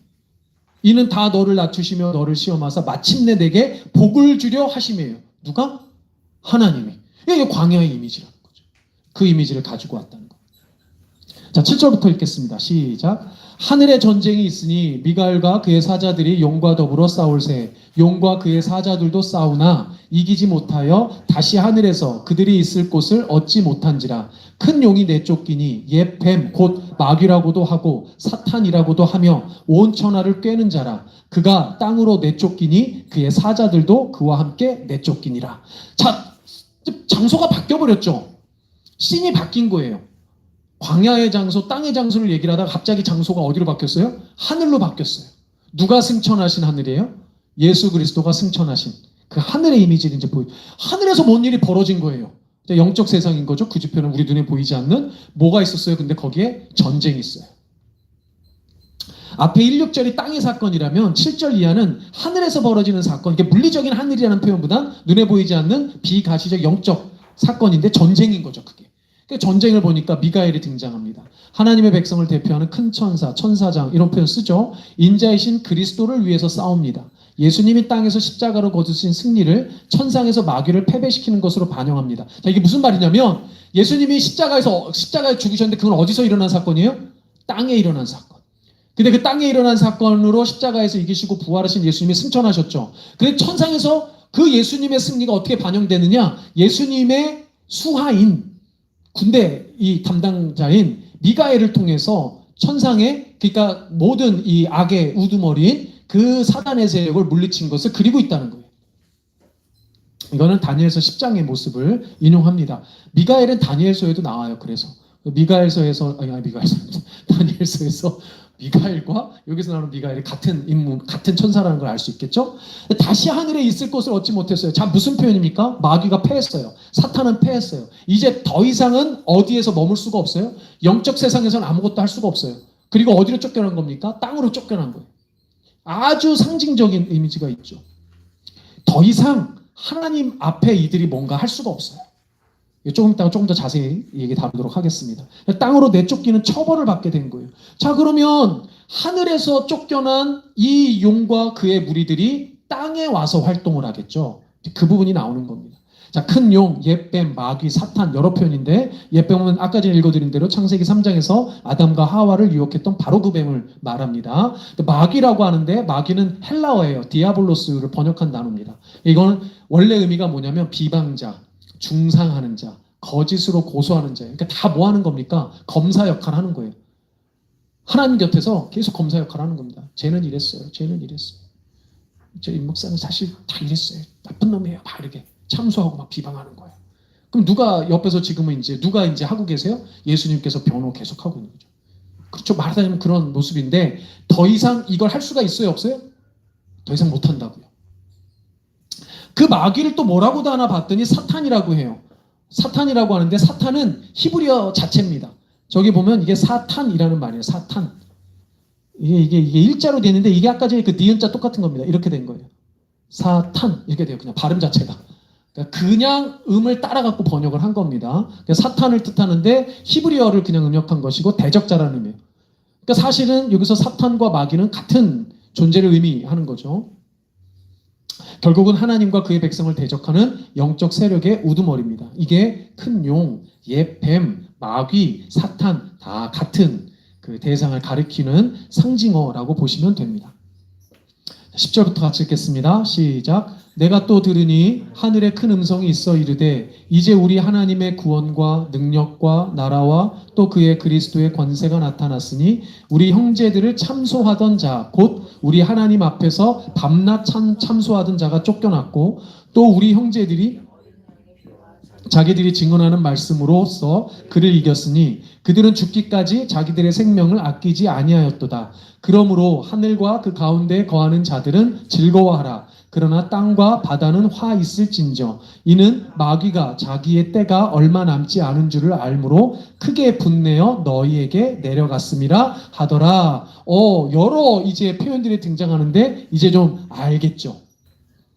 이제 우리 하나님의 구원과 능력과 나라와 또 그의 그리스도의 권세가 나타났으니 자 그리스도의 초림은 예수 그리스도의 부활과 승천으로 이제 정리가 되잖아요. 그것부터 시작해서 하나님 나라의 통치가 비로소 이제 이루어지고 있는데 물론 그전에도 이루어졌지만 비로소 이 영적 대결에 있어서 하나님의 통치가 승리를 이제 거둔 거죠. 시편 2편 등 구약 예언에 전체적으로 성취되어서 이제 인류 역사는 예수 그리스도의 초림의 사건으로 중대한 전환점에 왔다라는 것을 의미합니다. 여기 보니까 우리 하나님 앞에서 밤낮 참소하던 자 사탄이죠. 우리 형제들이 어린 양의 피와 자기들이 증언하는 말씀으로써 그를 이겼다 이렇게 돼 있어요. 그러니까 사탄과 그의 세력들은 항상 성도를 하늘에서 하나님께 참소하던 자들이에요. 여러분들 욥기 보면 첫 번째 장면이 그렇잖아요. 하나님께서 천사들 불러갖고 야 니들 돌아봤냐 그랬더니 돌아보고서는 하나님께서 누구를 칭찬하세요? 욥을 막 칭찬하니까 그 중에 누가 등장해요? 사탄이 등장을 하죠. 그러니까 구약의 배경으로만 봐도 얼추 보면 어느 이렇게 시간탑으로 따지면 사탄이 어느 때까지는 하나님의 백성들을 하늘에서 하나님 앞에 참소하던 때가 있었다는 거죠. 근데 이제는 더 이상 그걸 할 수가 없어요. 그리스도의 십자가 승리로 더 이상 하나님이 택하신 자들은 참소할 수 없습니다. 하나님 앞에 아무런 얘기할 수 없어요. 심지어 그들이 하나님께 참소하던 하늘의 궁전과 천상 회의에서도 쫓겨났어요. 왜? 하늘에서 쫓겨났잖아요. 이제 땅으로 보내졌다는 건 그 의미입니다. 이제 성도들이 그리스도의 승리에 참여하는 방식은 말씀의 증언입니다. 말씀의 증언. 그래서 증언하는 말씀으로 그를 이겼다라고 표현하고 있어요. 하늘과 그 가운데 거하는 자들, 모든 천상의 존재들, 궁극적으로 하늘에 속한 하나님의 백성들을 의미합니다. 자, 마귀가 자기의 때가 얼마 남지 않은 줄을 알므로. 자, 결국은 사단의 세력들은 하나님 앞에서 쫓겨났어요. 자, 여러분들 가장 강력한 심판의 가장 핵심은 사실 하나님으로부터 쫓겨나는 거예요. 하나님이 없는, 하나님의 임재가 없는 곳이 어떤 지옥의 큰 하나의 상징적 의미잖아요. 그것처럼 이제 쫓겨났어요. 마귀가 할 수 있는 일이 별로 없어요. 근데 가만 보니까 자기의 때가 얼마 남지 않았어요. 한 때, 두 때, 반 때. 이거밖에 안 남았어요. 그러니까 그게 얼마 남지 않은 걸 안 겁니다. 이제 이 전쟁이 최후 완성될 때까지 얼마 남지 않았어요. 그러니까 사탄이 최후의 발악을 하는 거예요. 그 최후의 패배에 대한 우리 입장에서 뭐예요? 이게 얼마 남지 않았구나 이렇게 되는 거죠. 야, 사탄이 발악은 하고 있는데 얼마 남지 않았구나. 그렇죠? 그렇게 이해하시면 됩니다. 13절을 봅니다. 시작. 용이 자기가 땅으로 내쫓긴 것을 보고 남자를 낳은 여자를 박해하는지라. 그 여자가 큰 독수리의 두 날개를 받아 광야 자기 곳으로 날아가 거기서 그 뱀의 낯을 피하여 한 때와 두 때와 반 때를 양육받음에 여자의 뒤에서 뱀이 그 입으로 물을 강같이 토하여 여자를 물에 떠내려 가게 하려 하되 땅이 여자를 도와 그 입을 벌려 용의 입에서 토한 강물을 삼키니 용이 여자에게 분노하여 돌아가서 그 여자의 남은 자손 곧 하나님의 계명을 지키며 예수의 증거를 가진 자들과 더불어 싸우려고 바다 모래 위에 서 있더라. 이 장면 보면 그 반지의 제왕이라는 영화 있잖아요. 제일 마지막 장면 기억나요? 마지막 장면 기억나세요? 네, 마지막 장면. 그 마지막 장면 보면 얼마 안 남거든요, 사실은. 거의 패할 뻔하는데 다 그 반지 하나 똥 떨어지는 땅이 다 무너집니다. 땅이 다 무너지고 그 엄청난 그 많은 세력들이 한꺼번에 말하자면 그런 이미지를 담고 있는 거예요. 자, 남자를 낳은 여자 즉 예수를 따르는 자들의 언약 공동체, 교회 공동체죠. 남자 곧 그리스도를 품에 안은 구원받은 공동체입니다.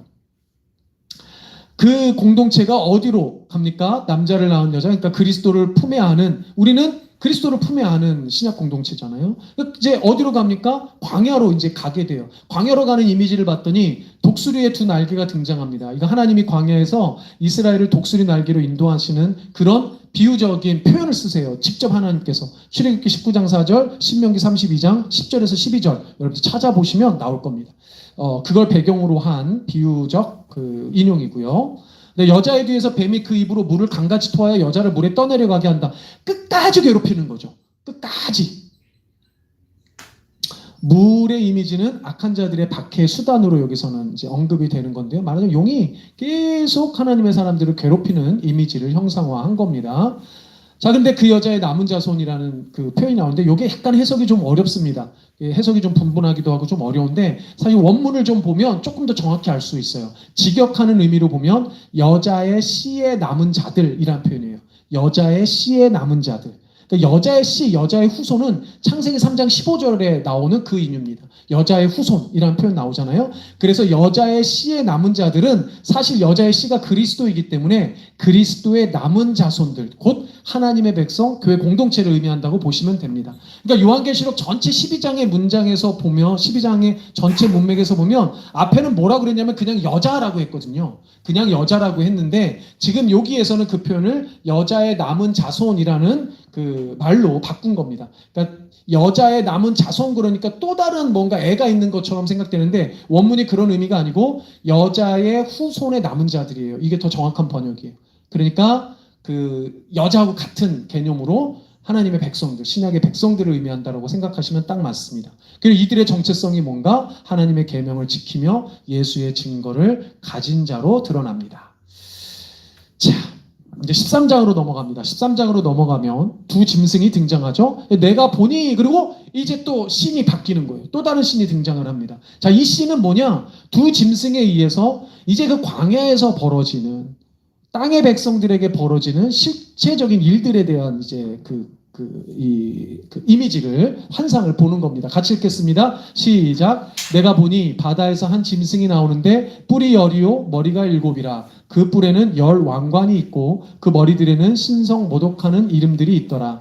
내가 본 짐승은 표범과 비슷하고 그 발은 곰의 발 같고 그 입은 사자의 입 같은데 용이 자기의 능력과 보좌와 큰 권세를 그에게 주었더라. 그의 머리 하나가 상하여 죽게 된 것 같더니 그 죽게 되었던 상처가 나음에 온 땅이 놀랍게 여겨 짐승을 따르고 용이 짐승에게 권세를 주므로 용에게 경배하며 짐승에게 경배하여 이르되 누가 이 짐승과 같으냐? 누가 능히 이와 더불어 싸우리요 하더라. 자, 이 짐승 나왔는데 짐승 나온 장면 보니까 오유, 이 짐승이 만만치 않아요. 그쵸? 짐승이 만만치 않게 등장을 합니다. 바다에서 나왔죠. 10뿔이 달렸고 7머리고 10왕관을 뒤집어 쓰고 있고 표범의 곰의 사자의 이미지를 가지고 있어요. 이게 뭐 그리기도 힘들어요. 그쵸? 이게 그림을 그리기도 힘들게 만든 하여튼 뭐 아주 이상한 짐승인데 다니엘 7장에 등장하는 짐승을 인용한 겁니다. 7머리는 다니엘 본문의 네 짐승의 머리의 총합이에요. 머리가 이제 7이라는 거죠. 10뿔의 10왕관은 다니엘서의 넷째 짐승에 대한 언급입니다. 넷째 짐승이 10뿔을 가지고 있거든요. 10뿔은 10왕이겠죠. 그리고 여기서 왕관은 특히 만왕의 왕이신 그리스도와 대립하는 짐승의 주권적이고 보편적인 권세에 대한 거짓 주장을 암시합니다. 자, 말이 긴데 쉽게 얘기하면 예수님 따라쟁이라는 거예요. 예수님 모방했다는 거예요. 예수님과 같이 강력한 힘을, 왕권으로 힘을 발휘하는 그런 존재를 우리 눈앞에 쓴다는 거죠.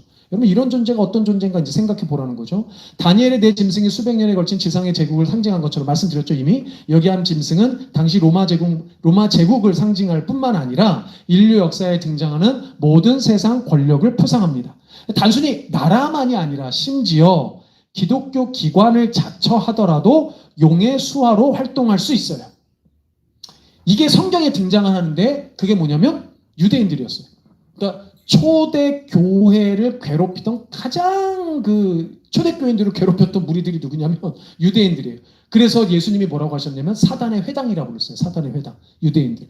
그러니까 사실 유대인들도 하나님을 섬긴다 하면서 굳이 말하면 기독교 기관인데 오히려 하나님의 백성을 탄압하는 곳이죠.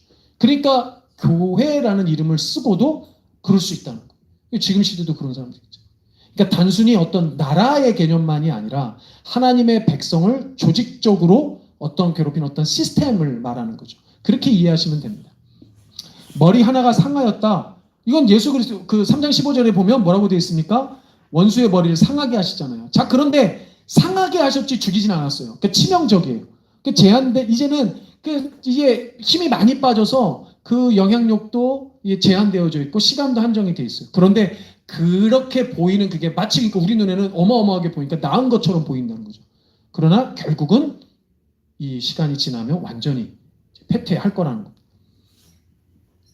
용의 짐승에게 권세를 주었다. 사탄이 세속의 악한 세력들을 통해서 자신의 권세를 행사하는 것을 의미함. 이것은 참 하나님을 부인하는 권세입니다. 통해서라는 표현이 되게 중요해요. 제가 요새 설교할 때도 통해서라는 표현을 지난주에도 지지난주에도 반복해서 썼는데 그 악한 세력이 없으면 사실은 이용한다는 거죠. 굳이 그렇게 말하면. 근데 악한 세력들을 통해서 일한다는 거예요. 사단이. 이제 그것도 여러분들이 그 반대게 똑같은 비유가 뭐예요? 하나님도 하나님의 백성을 통해서 일하시고 이게 너무 중요한 비유적인 거죠. 똑같이 모방하는 거예요. 똑같이 사단이. 자, 5절부터 같이 읽습니다. 시작. 또 짐승이 과장되고 신성 모독을 말하는 입을 받고 또 42달 동안 일할 권세를 받으니라. 짐승이 입을 벌려 하나님을 향하여 비방하되 그의 이름과 그의 장막 곧 하늘에 사는 자들을 비방하더라. 또 권세를 받아 성도들과 싸워 이기게 되고 각 족속과 백성과 방언과 나라를 다스리는 권세를 받으니 죽임을 당한 어린 양의 생명冊에 창세 이후로 이름이 기록되지 못하고 이 땅에 사는 자들은 다 그 짐승에게 경배하리라. 이 짐승의 특징들을 계속 보여주죠. 과장되고 신성 모독을 말하는 입을 받았어요. 짐승의 모든 특징들 또 받은 권세들은 역시 다니엘서 7장의 짐승들에서 인용된 표현들입니다. 이 짐승이 다음 세 가지 성격이 이제 등장을 하는데 첫째는 하나님보다 자기를 더 높여요. 하나님보다 자기를 높여요. 신성 모독한다는 건 그런 표현인데 또 자신이 하나님보다 더 크다고 속이는 미혹의 힘입니다. 내가 하나님이 어딨어? 하나님 눈에 보이지도 않는데 내가 최고야 이런단 말이죠. 그리고 결국은 하나님의 이름을 비방합니다. 신성모독하는 거죠. 그런데 재밌게도 이게 뭐라고 그러냐면 42달 동안 일한 권세를 받아요. 그렇죠? 42달이라는 제한적 시간만 제한된 영향력을 발휘한다는 겁니다.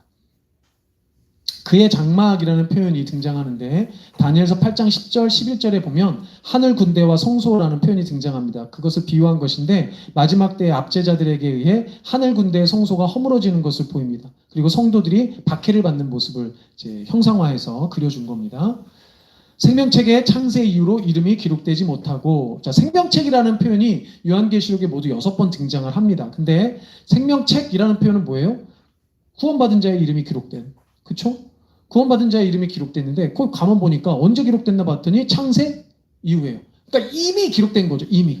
그래서 이런 표현들은 사실 우리가 흔히 얘기하는 예정설에 대한 지지 구절이 됩니다. 17장 8절에서도 등장해요. 자, 이 책의 주인은 어린 양입니다. 그리고 그리스도이시죠. 당연히 생명이 있는 자이건 없는 자이건 모든 이들에게 주권자는 예수 그리스도예요. 사실 여기 생명책에 어떤 사람이 기록되어 있나 봤더니 창세 이후로 이름이 기록되지 못하고 여기서 얘기하는 이 땅에 사는 자들이죠. 그러니까 생명책에 없는 자들이 있어요. 생명책에 넣고 안 넣고는 예수님에게 달려있다는 거죠. 그리스도에게 달려있다는 거죠. 자, 그런데 그 자들이 뭐랍니까? 다 그 짐승에게 경배해요. 그런 특징이 있다는 거죠. 자, 9절부터입니다. 읽습니다. 시작. 누구든지 귀가 있거든 들을지어다. 사로잡힐 자는 사로잡혀갈 것이요 칼에 죽을 자는 마땅히 칼에 죽을 것이니 성도들의 인내와 믿음이 여기 있느니라. 내가 보매 또 다른 짐승이 땅에서 올라오니 어린 양 같이 두 뿔이 있고 용처럼 말을 하더라. 그가 먼저 나온 짐승의 모든 권세를 그 앞에서 행하고 땅과 땅에 사는 자들을 처음 짐승에게 경배하게 하니 곧 죽게 되었던 상처가 나은 자니라. 자, 누구든지 귀가 있거든 들을지어다. 어디서 많이 들어온 표현이죠. 예수님이 제자들에게 비유 설명하실 때 했던 말씀이죠. 그리고 이사야 6장에 처음 또 등장하는 말이기도 합니다. 다 7편지에도 나왔어요. 7편지 반복적으로 등장했죠. 이거는 듣는 사람이 무조건 다 듣는다고 깨닫는 게 아닌 거예요. 들을 게 있는 자만 깨닫는 겁니다. 그러니까 어떤 사람은 깨닫지만 오히려 어떤 사람은 들어도 뭔 소리인지 못 알아들을 거야 라는 이야기죠. 사로잡힘과 칼의 죽음, 예레미야서 15장 2절, 43장 11절을 인용한 표현인데요. 불신앙과 죄에 대한 형벌을 상징합니다. 그러니까 성도들도 이 형벌에서 아주 자유로울 수는 없어요. 그러나 인내와 믿음으로 견디고 결코 타협하지 않습니다. 사로잡혀가고 칼에 죽을지어도 타협하지 않는다는 거죠. 그 당시에는 이런 일이 실제로 있었죠. 있었기 때문에 이런 표현들이 어떤 쉽게 표현인지 쉽게 이해가 될 거라는 거죠. 또 다른 짐승이 이제 두 번째 짐승이 등장을 하죠. 다니엘서 7장 17절의 짐승들의 집합적 성격을 가집니다. 자, 앞에 짐승하고 또 다른 짐승이에요. 가만 보니까 두 뿔을 달았는데 어린 양의 두 뿔을 흉내낸 거예요. 두 증인 흉내낸 거죠.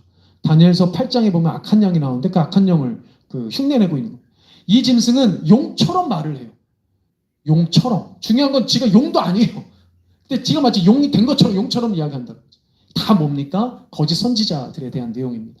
그래서 주로 이 지방 세력들이라고 이렇게 표현을 했지만 지금 이 시대에 이렇게 활동하는 자들의 특징은 뭐냐? 종교적이에요. 대부분이. 종교적인 대적자들로 암시를 합니다. 언역 공동체 교회 내부에도 양의 탈을 쓴 이리와 같은 자들이 있죠. 그러니까 첫째 짐승과 같은 권세를 이용하는 겁니다. 그러니까 종교적인 게 어떤 아주 강력한 곳에서 항상 바람직한 게 아니라는 거죠. 이해되시죠? 무슨 말인지? 그 종교라는 것이 어떤 권력을 뒤집어 썼을 때 일어날 수 있는 잘못된 모습들이 있단 말이에요. 거짓 선지자들이 있다는 겁니다. 먼저 나온 첫 짐승에게 경배하도록 유혹해요. 곧 죽게 되어선 상처가 나은 자, 첫째 짐승을 말합니다. 자, 이 짐승을 봤더니 이렇게 이야기하죠. 13절부터 읽습니다. 시작. 큰 이적을 행하되 심지어 사람들 앞에서 불이 하늘로부터 땅에 내려오게 하고 짐승 앞에서 받은 바 이적을 행함으로 땅에 거하는 자들을 미혹하며 땅에 거하는 자들에게 이르기를 칼에 상하였다가 살아난 짐승을 위하여 우상을 만들라 하더라. 그가 권세를 받아 그 짐승의 우상에게 생기를 주어 그 짐승의 우상으로 말하게 하고 또 짐승의 우상에게 경배하지 아니하는 자는 몇이든지 다 죽이게 하더라. 여기서 보면 두 번째 짐승의 종교적인 색깔이 많이 드러나죠. 많이 드러납니다. 큰 이적, 사람들 앞에서 불이 하늘로부터 땅에 내려오게 합니다. 이거는 구약의 참 선지자였던 모세의 이적, 참 선지자였던 엘리야의 이적들을 다 흉내낸 거예요. 이 둘째 짐승이 그런 걸 알아갖고 다 흉내를 낸 겁니다. 특히 여기서 불은 죄인을 심판하는 하나님의 참된 말씀의 선포를 말하는데 둘째 짐승도 말씀을 마치 하는 것처럼 진리의 대변자인 것처럼 흉내낸다는 거죠. 종교적인 거죠. 근데 실상은 거짓 선지자. 종말의 시대에는 교회에 언제나 이런 무리들이 선한 하나님의 백성을 미혹할 거라고 경고하는 겁니다. 그 우상을 만들라고 하죠. 그 우상에게 생기를 또 줍니다. 첫째 짐승에 대한 우상, 황제를 숭배했기 때문에 이런 표현이 나오는 거. 당시로 보면 신적 존재로 추앙받은 황제의 우상을 경배하도록 강요한 것을 가리킵니다. 우상에게 생기를 주었다는 건 우상의 배후에 영적인 세력이 마귀가 있다는 것을 의미하는 거죠. 생기를 주었다는 거. 왜냐하면 생기를 주는 존재가 성경엔 구약엔 누구예요? 그게 성령이죠. 성령.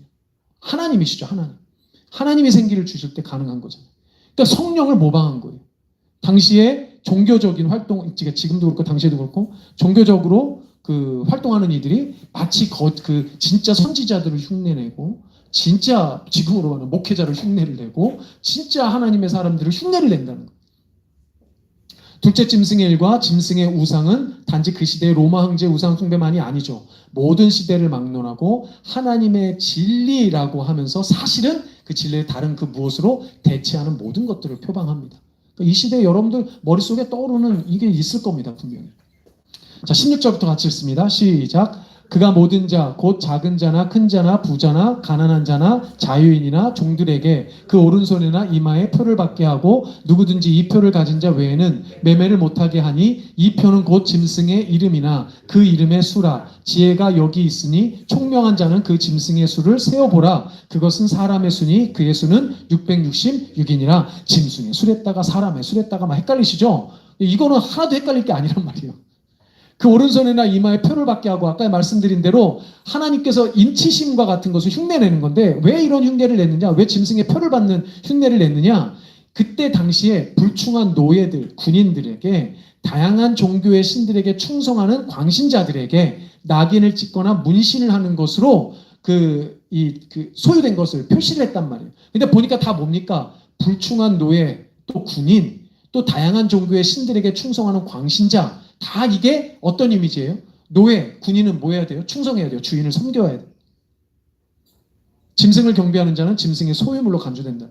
군인, 광신자 다 마찬가지입니다. 그러니까 그 낙인을 찍고 사실 문신도 그래서 이런 데서 나온 거기 때문에 좋지 않다라고 이야기하는 사람도 많습니다. 자, 어쨌든지 간에 자, 그리고 거기에 보면 표라는 단어가 있는데 표는 차라그마를 번역한 단어예요. 그러니까 이 표가 우리 뭐 티켓 할 때 이 표가 아니고요. 어떻게 쓰였냐면 그 당시에 황제가 세업, 사업, 계약을 이렇게 할 때 그 보증하는 보증 표입니다. 그리고 황제의 주상을 동전에 새겨 넣을 때 사용된 표현이 이 차라그마 표예요. 그러니까 다 당시에 경제적인 보호와 인증을 암시합니다. 그러니까 이 표라는 게 매매 수단, 경제적인 수단으로 이해가 되는 거죠. 당연히 그때 헬라어로 썼던 사람들은 이게 뭔 소리인지 바로 알아들었겠죠. 짐승의 이름이나 그 이름의 수, 7장 3절 8절의 인에 대한 모방입니다. 실체는 반대죠. 이름을 찍은 인이나 표는 눈에 보이지 않는 불가시적인 표예요. 근데 왜 이런 표현을 썼느냐? 앞에 그런 의미도 있지만 구약의 하나님의 백성에게는 내 손의 기호와 내 미간의 표라는 출애굽기 13장 9절의 가시적인 표시를 또 인유한 거기도 합니다. 그러니까 되게 흉내를 많이 낸 거예요. 자, 사람의 수. 근데 왜 짐승의 수가 아니고 갑자기 사람의 수인가? 자, 왜 사람의 수냐면 특정 사람이 아닌 어떤 특정한 사람이 아닌 거죠. 어떤 특정한 사람이 아닌. 왜냐면 여기에는 안 나와 있지만 이 앞에 관사가 붙어 있지 않아요. 그냥 일반적인 사람의 특징입니다. 그 일반적인 사람이라면 어떤 사람이냐면 타락한 사람인 거예요. 죄인에 대한 표현인 거예요. 타락한 인간성을 가진 사람의 일반적인 통칭입니다. 결국 짐승은 하나님과 분리되고 하나님의 형상성을 이룰 수 없으며 항상 죄의 상태에 있는 거듭나지 않은 인간들의 최고 대표자인 거죠. 다 맥락이 연결이 되실 겁니다. 666은 앞에 설명드렸으니까 참고하시면 될 것 같아요. 14장 1절부터 같이 읽습니다. 자, 시작. 또 내가 보니 보라 어린 양이 시온산에 섰고 그와 함께 14만 4천이 서 있는데 그들의 이마에는 어린 양의 이름과 그 아버지의 이름을 쓴 것이 있더라. 내가 하늘에서 나는 소리를 들으니 많은 물소리와도 같고 큰 우레소리와도 같은데 내가 들은 소리는 검은 고 타는 자들이 그 검은 고를 타는 것 같더라. 그들이 보좌 앞과 내 생물과 장로들 앞에서 새 노래를 부르니 땅에서 속량함을 받은 14만 4천 밖에는 능히 이 노래를 배울 자가 없더라. 자, 14장 들어서니까 또 씬이 바뀌었죠. 요한은 뭐 정말 정신 하나도 없을 것 같아요. 앞에까지만 보니까 두 짐승에 의한 이 행포들이 장난이 아니에요. 막 정말 막 이렇게만 보면 두 짐승에 의해서 모두가 우상숭배하는 것 같고 모두가 막 그냥 뭐 이건 뭐 다 어떻게 돼버릴 것 같이 묘사가 되는데 갑자기 씬이 딱 바뀌었어요. 또 내가 보니 새로운 환상이 시작이 된 거죠. 근데 보니까 어린 양이 시온에 섰어요. 그 어린 양과 14만 4천이 같이 있어요. 여기 시온이라는 표현이 아주 중요합니다. 시온이 이름 좋은 이름이에요. 요새와 성체라는 원래 뜻을 가지고 있는데 구약에서 많이 사용됐습니다. 155에 사용되었는데 하나님이 거주하시고 다스리시는 성읍이에요. 근데 학자들이 추정을 해요. 이게 어딜 거다. 근데 생각보다 시온산은 어디에 있는지 이게 정확하지가 않아요. 신의 산, 대충 학자들이 어디 있다 이렇게 추측하고 호렙산 아마 이게 이렇게 있는데 시온산은 되게 이게 불명확한 산입니다. 대단히 영적인 산이에요, 이 산. 그러니까 구약에서 이렇게 묘사가 되거든요. 그러니까 본문에서는 영원한 하나님의 성읍을 의미합니다. 이곳은 구속하신 어린 양 그리스도와 구원받은 하나님의 백성, 이게 14만 4천이라고 나오죠. 함께할 영원한 하나님의 하늘의 성을 상징을 하는 겁니다. 아주 좋은 이미지로 그리고 있죠. 근데 보니까 어린 양의 이름, 그 아버지의 이름 다 그 이마에 쓰여져 있어요. 짐승의 표가 아니죠. 하나님의 이름이 쓰여져 있죠. 앞에서 반복된 이름, 또 인에 대한 확증입니다. 하나님께서 자기 백성 보호하실 거고요. 보호하시는 그래야 하나님의 백성들에 대한 그 표가 하나님의 이름, 어린 양의 이름이죠. 짐승의 이름과 정반대의 표식인 겁니다. 자, 많은 물소리, 큰 노랫소리, 검은 고 타는 자들이 그 검은 고를 타는 것, 이게 다 사실은 새 노래에 대한 건데, 새 노래는 항상 원수를 이기신 하나님의 승리에 대한 찬송의 표현입니다. 시편에 많이 나오죠. 때때로 하나님의 창조사역에 대한 감사로도 등장을 하는데, 여기서 보니까 새 노래의 소리는 셀 수 없는 큰 무리들이 찬양하는 소리잖아요.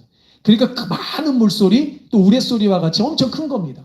여기서 사용된 심상들은 전부 다 하나님의 승리를 찬양하는 성도들에 대한 이미지를 그리고 있어요.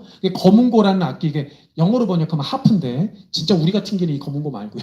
하프입니다. 하프. 서양 사람들이 그렇게 이해했겠죠? 새 노래, 이런 이미지는 구속받은 교회 공동체의 노래를 상징하는 공통 심상입니다. 같이 등장한다는 거예요.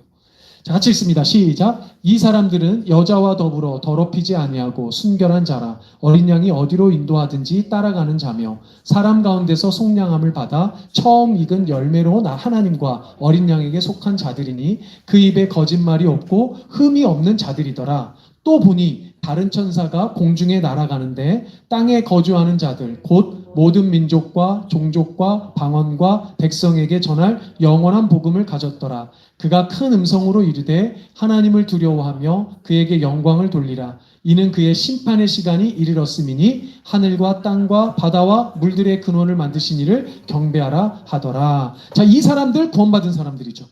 구속받은 사람들인데 여자와 더불어 더럽히지 아니하고 순결한 자예요. 자, 헷갈리는데 이 여자는 앞에 나왔던 여자랑은 전혀 다른 여자예요. 그냥 여자예요, 여기서는. 근데 왜 갑자기 여자가 등장하느냐? 여자와 더불어 더럽히지 아니하고 순결한 자들은 문자적으로는 그냥 수총각을 의미합니다. 여자를 경험하지 않은 수총각인데 전투에 임하기 전에 의식적인 순결을 지키던 이스라엘 군사의 이미지예요. 그러니까 하나님의 백성들은 군사적 이미지를 가지고 있는 겁니다. 14장에 보면 계속 군사적인 이미지가 좀 반복돼서 나오거든요. 순결함은 어떤 순결함입니까? 세상적 타협과의 대결에서 이긴 하나님의 백성을 나타내는 겁니다. 그리스도의 거룩한 신부로 되고, 이건 성별에 대한 의미가 아니고 구속받은 공동체 전체에 대한 의미. 그러니까 여자, 남자 이런 컨셉 아니라는 겁니다. 우상 숭배하는 세상에 가담하지 않고 자신을 그리스도와 동일시합니다. 그러니까 그리스도와 같은 자들이 되는 거죠, 우리가. 처음 익은 열매, 마지막 때에 구원받는 그리스도인들 중에 시작에 해당하는 사람들을 가리키기도 하고 또 초기 순교자 집단을 가리킬 수도 있어요. 왜냐하면 죽은 자들이기 때문에. 그런데 구약에서 첫 열매로 하나님께 제사로 드려지는 제물의 개념으로 본다면 역사 전체에 걸쳐 살았던 모든 성도로 보는 것이 가장 타당합니다. 왜냐하면 우리가 제사를 드릴 때는 다 첫 것으로 드리잖아요. 그러니까 첫 것이라는 그 의미로 봤을 땐 처음 익은 열매라는 거, 하나님께 올려드려지는 모든 백성에 대한 이미지로 보시는 게 가장 좋을 것 같다는 겁니다. 이거 보니까 이제 다른 천사인데 이게 연속으로 등장하는 세 천사 중에 첫 번째 천사예요. 이 첫 번째 천사가 보니까 영원한 복음에 대해서 이야기하는데 구원받는 자와 그렇지 못한 두 집단의 운명을 대조하기 위해서 이제 세 천사가 등장합니다. 그런데 이 천사들은 은혜를 전하는 천사가 아니라 사실은 심판에 대한 메시지를 전달하는 천사들이에요. 그러니까 복음은 은혜가 아닌 심판의 복음이에요. 그 뒤에 보니까 그 심판의 시간이 이르렀다라고 이야기하죠. 근데 목사님, 14장은 전체적으로 승리에 대한 이미지이고 하나님의 백성들이 이제 영광을 받는 이런 이미지인데 왜 새 천사는 심판에 대해서 노래할까요? 선포할까요? 궁금하시잖아요. 그럴 수 있잖아요.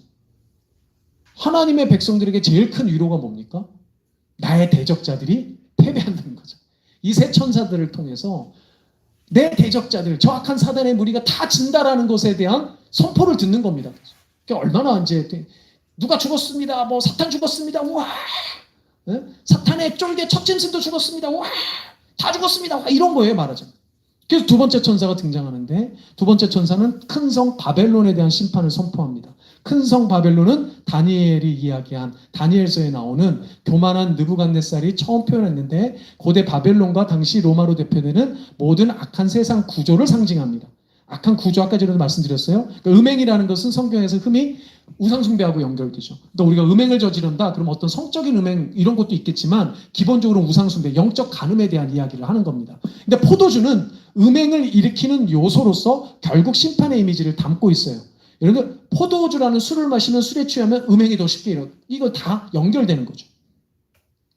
자, 또 다른 세 번째 천사가 등장을 했는데 이 또 다른 세 번째 천사는 짐승을 경배하고 그에 대한 충성의 표를 받은 자들에 대한 심판을 선포합니다.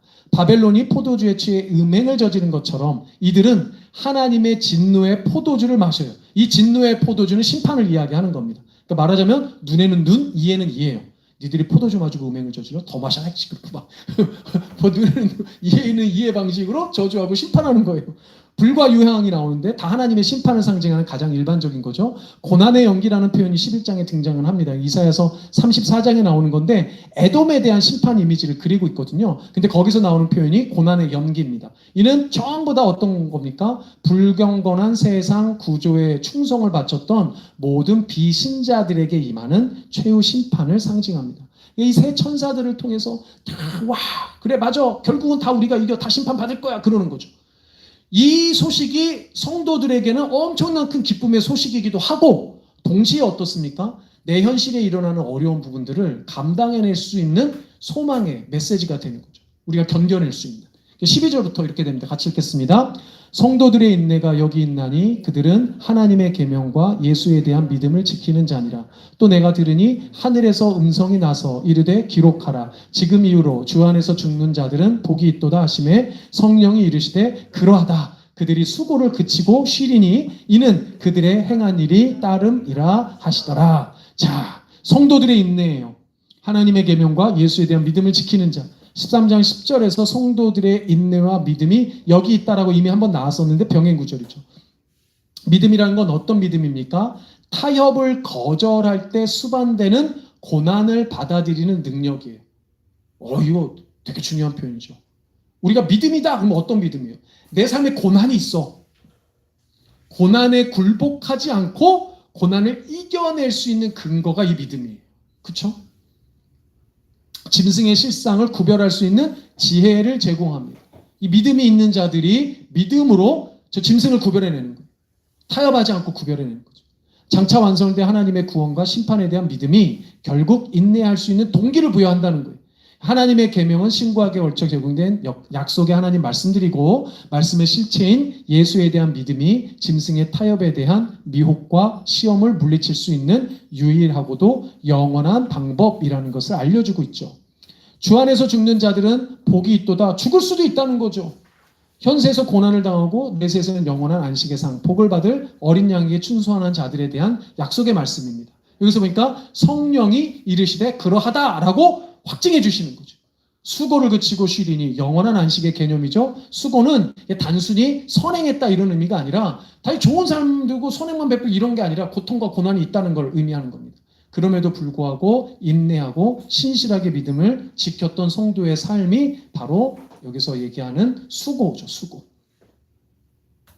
자, 이제 마지막 부분입니다. 자, 14절부터 읽습니다. 시작. 또 내가 보니 흰 구름이 있고 구름 위에 인자와 같은 이가 앉으셨는데 그 머리에는 금 면류관이 있고 그 손에는 예리한 낫을 가졌더라. 또 다른 천사가 성전으로부터 나와 구름 위에 앉은 이를 향하여 큰 음성으로 외쳐 이르되 당신의 낫을 휘둘러 거두소서. 땅의 곡식이 다 익어 거둘 때가 이르렀음이니이다 하니 구름 위에 앉으시니가 낫을 땅에 휘두름에 땅의 곡식이 거두어지니라. 자, 또 내가 보니 또 새로운 환상이 펼쳐졌어요. 자, 6번째 환상인데 여기 이제 최후의 심판 이미지를 담고 있습니다. 구름 위에 인자와 같으니 금면류관 예리한 낫 다 뭡니까? 심판자이신 또 인자와 같으니라고 다니엘서에서 그렸던 그리고 이 땅 가운데 구름을 타고 승천하신 대로 다시 오실 예수 그리스도에 대한 이미지를 나타내고 있고요. 금면류관은 하나님의 백성들의 왕이신 예수님을 상징하고 예리한 낫은 추수의 이미지죠. 심판하실 거라는 거죠. 근데 보니까 직접 이제 심판을 이제 하려고 봤더니 천사들이 등장하는데 당신의 낫을 휘둘러 거두소서 땅의 곡식이 다 익어 거둘 때 이런 표현이 나옵니다. 성전으로부터 나온 천사는 그리스도의 심판의 때가 왔음을 선포합니다. 단순히 하나님의 메시지를 전달하는 전달자예요. 천사들이 하도 많이 등장하니까 이 천사 저 천사 다 등장하니까 너무 큰 의미를 부여하시지 않아도 된다는 뜻입니다. 땅의 곡식이 다 익어 거둘 때는 하나님을 제외하고 인자를 포함한 어떤 존재도 알지 못하는 심판의 마지막 때죠. 인간의 죄가 충분한 양을 채웠어요. 세상의 끝에 이르렀어요. 구원받을 자는 구원받을 것이고 심판받을 자는 심판받을 거라는 거죠. 근데 보니까 그 심판의 첫 번째가 땅의 곡식이 거두어지는 겁니다. 곡식의 추수는 구원받은 자의 구속의 의미를 담고 있습니다. 요한복음 4장에 보면 예수님께서도 말씀하셨던 부분입니다. 자, 그러고 보니 이제 땅에 곡식을 거두는 구원받은 자의 그거로 끝날 줄 알았더니 구원받은 자만 끝이 아니에요. 악한 자들도 이제 심판받는 추수를 당해요. 봅시다. 17절부터 같이 읽습니다. 시작. 또 다른 천사가 하늘에 있는 성전에서 나오는데 역시 예리한 낫을 가졌더라. 또 불을 다스리는 다른 천사가 제단으로부터 나와 예리한 낫 가진 자를 향하여 큰 음성으로 불러 이르되 내 예리한 낫을 휘둘러 땅에 포도송이를 거두라. 그 포도가 익었느니라 하더라. 천사가 낫을 땅에 휘둘러 땅에 포도를 거두어 하나님의 진노의 큰 포도주 틀에 던짐에 성 밖에서 그 틀이 밟히니 틀에서 피가 나서 마을 굴레까지 닿았고 1600 스타디온에 퍼졌더라. 자, 또 다른 천사가 나왔는데 역시 예리한 낫을 가졌어요. 앞에는 보니까 예수님이 낫을 가졌죠. 여기는 그냥 천사가 등장을 했죠. 심판받는 자들에게는 예수님이 등장도 안 해요. 천사 하나 시켜갖고 야 쟤네들 쓸어. 보니까 이제 거둘라고 봤더니 불을 다스리는 또 다른 천사도 나오죠. 15절의 천사와는 또 다른 두 천사가 나오는데 첫 번째, 두 번째 천사는 낫을 가졌고 그 다음에 이가 심판을 시행하겠죠. 근데 불을 다스리는 다른 천사가 또 나오는데 이 천사는 두 번째 낫을 가진 이 천사의 심판을 촉구합니다. 근데 이 불은 심판의 불은 아니고 바로 다음에 봤더니 제단으로부터 나와 이렇게 돼 있거든요. 이 제단은 불로 하나님께 드리는 것이기 때문에 불은 천상 제단의 불을 의미한다고 학자들이 해석을 합니다. 그러니까 심판의 불이 아닙니다. 이 불은. 근데 땅의 포도송이를, 땅의 곡식을 앞에서는 거두는 건데 여기서는 땅의 포도송이를 거두어요. 그리고 하나님의 진노의 큰 포도주 틀에 던집니다. 포도송이 그 추수는 앞에도 나왔었지만 15, 16절에 곡식 추수와 병행하는데 반대예요. 이건 비신자에 대한 심판입니다. 포도주 틀에 던져지는 하나님의 진노의 심판의 이미지인데 이건 이사야서라든가 요엘서에서도 나왔던 말씀들입니다. 자, 그런데 그 심판을 당한 틀에서 피가 나는데 마을 굴레까지 닿았고 1600 스타디온에 퍼졌답니다. 심판의 피가 마을 굴레라는 건 말은 따닥따닥 말이에요. 이게 전쟁에 쓰이는 말이죠. 그러니까 마을 굴레까지 닿았다는 건 그 옆에까지 왔다는 거예요. 그러니까 이거 전쟁으로 흐른 피가 얼마나 많이 그러니까 이것은 심판의 피죠. 그러니까 얼마나 심판이 무섭고 처절한지를 강조하고요. 그 다음에 1600 스타디온이라는 말이 나오는데 1600은 계산을 해보면 4 곱하기 4 곱하기 10 곱하기 10입니다. 근데 4하고 10은 다 온전수, 모든 것들을 말하는 충만수 이런 건데 보통 2번씩 했다는 건 강조하는 거거든요. 근데 4도 2번 강조하고 10도 2번 강조하는데 그 4개를 합한 거예요. 그러니까 이 심판이 어마무시하고 완벽하게 끝나는 심판이라는 것을 상징하죠. 게다가 이 4 곱하기 10은 40이잖아요. 40은 이스라엘 사람들의 개념에는 형벌의 수예요. 매를 칠 때 40에 감안하는, 그러니까 40이라는 게 형벌의 최고입니다. 40을 넘길 수가 없었어요. 형벌의 최고수예요. 그러니까 40 곱하기 4고 40은 이보다 더한 형벌이 없다는 거죠. 가장 강한 형벌을 의미를 하는 겁니다. 스타디온은 거리 재는 단위인데요. 당시에 대략 지금 환산 단위라면 180에서 190m 정도 된다고 합니다. 그러니까 1600 스타디온이라는 건 이제 계산을 해보면 약 300km 정도 돼요. 근데 이 300km가 대강 어느 거리냐면 이스라엘 전체로 보면 팔레스타인의 제일 위쪽에 해당하는 두로 그리고 제일 아래쪽에는 애굽의 경계 거리 정도 된다고 합니다. 그러니까 그들의 세계관에서 모두죠. 모두. 그러니까 이 역시 1600 스타디온이 가지고 있는 이미지는 모든 심판, 완벽한 심판, 깔끔히 다 처리되는 심판의 완성을 의미하는 거예요. 그렇게 14장이 끝을 맺어요.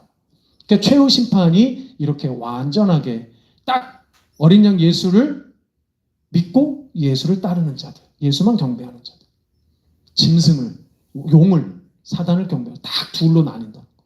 심판의 아주 철저한 완벽함, 엄격함을 여러분들이 아실 수 있을 겁니다. 자, 마지막 이 부분 같이 읽겠습니다. 같이 읽습니다. 시작. 요한계시록 12, 14장은 우리가 누구며 무엇을 해야 하는지 가르쳐준다. 우리는 죽기까지 신실하게 증언해야 하는 하나님 백성이다. 피박을 겪겠지만 하나님의 초자연적인 영적 보호를 약속받는다. 용은 이미 하늘에서 패배했고 우리와 전투할 시간이 제한되어 있다. 우리의 승리는 확실하다. 그렇죠? 믿으시는 우리가 되었으면 좋겠습니다. 아멘. 자, 잠깐 기도하고 오늘 마치도록 하겠습니다. 하나님 감사합니다. 오늘도 귀한 계시록 12장에서 14장까지 하나님이 이 땅에서 아버지 펼쳐주실 놀라운 구원의 메시지, 또 심판의 마지막 때에 결국 예수 그리스도만 믿고 경배했던 하나님의 참된 백성이 무엇으로 이 땅을 살아내야 할지를 잘 알려주셨습니다. 때때로는 고난도 있고 힘겨움도 있고 악한 자들의 핍박이 있을지라도 아버지 하나님 세상과 세속과 타협하지 아니하고 하나님 아버지 앞에 충성하는 우리 모두가 될 수 있도록 주님께서 인도하시고 함께하여 주시옵소서. 부족한 종을 통해서 하나님의 온전한 진리의 말씀만을 선포되었기를 간절히 소망하고 예수님의 이름으로 기도드립니다. 아멘.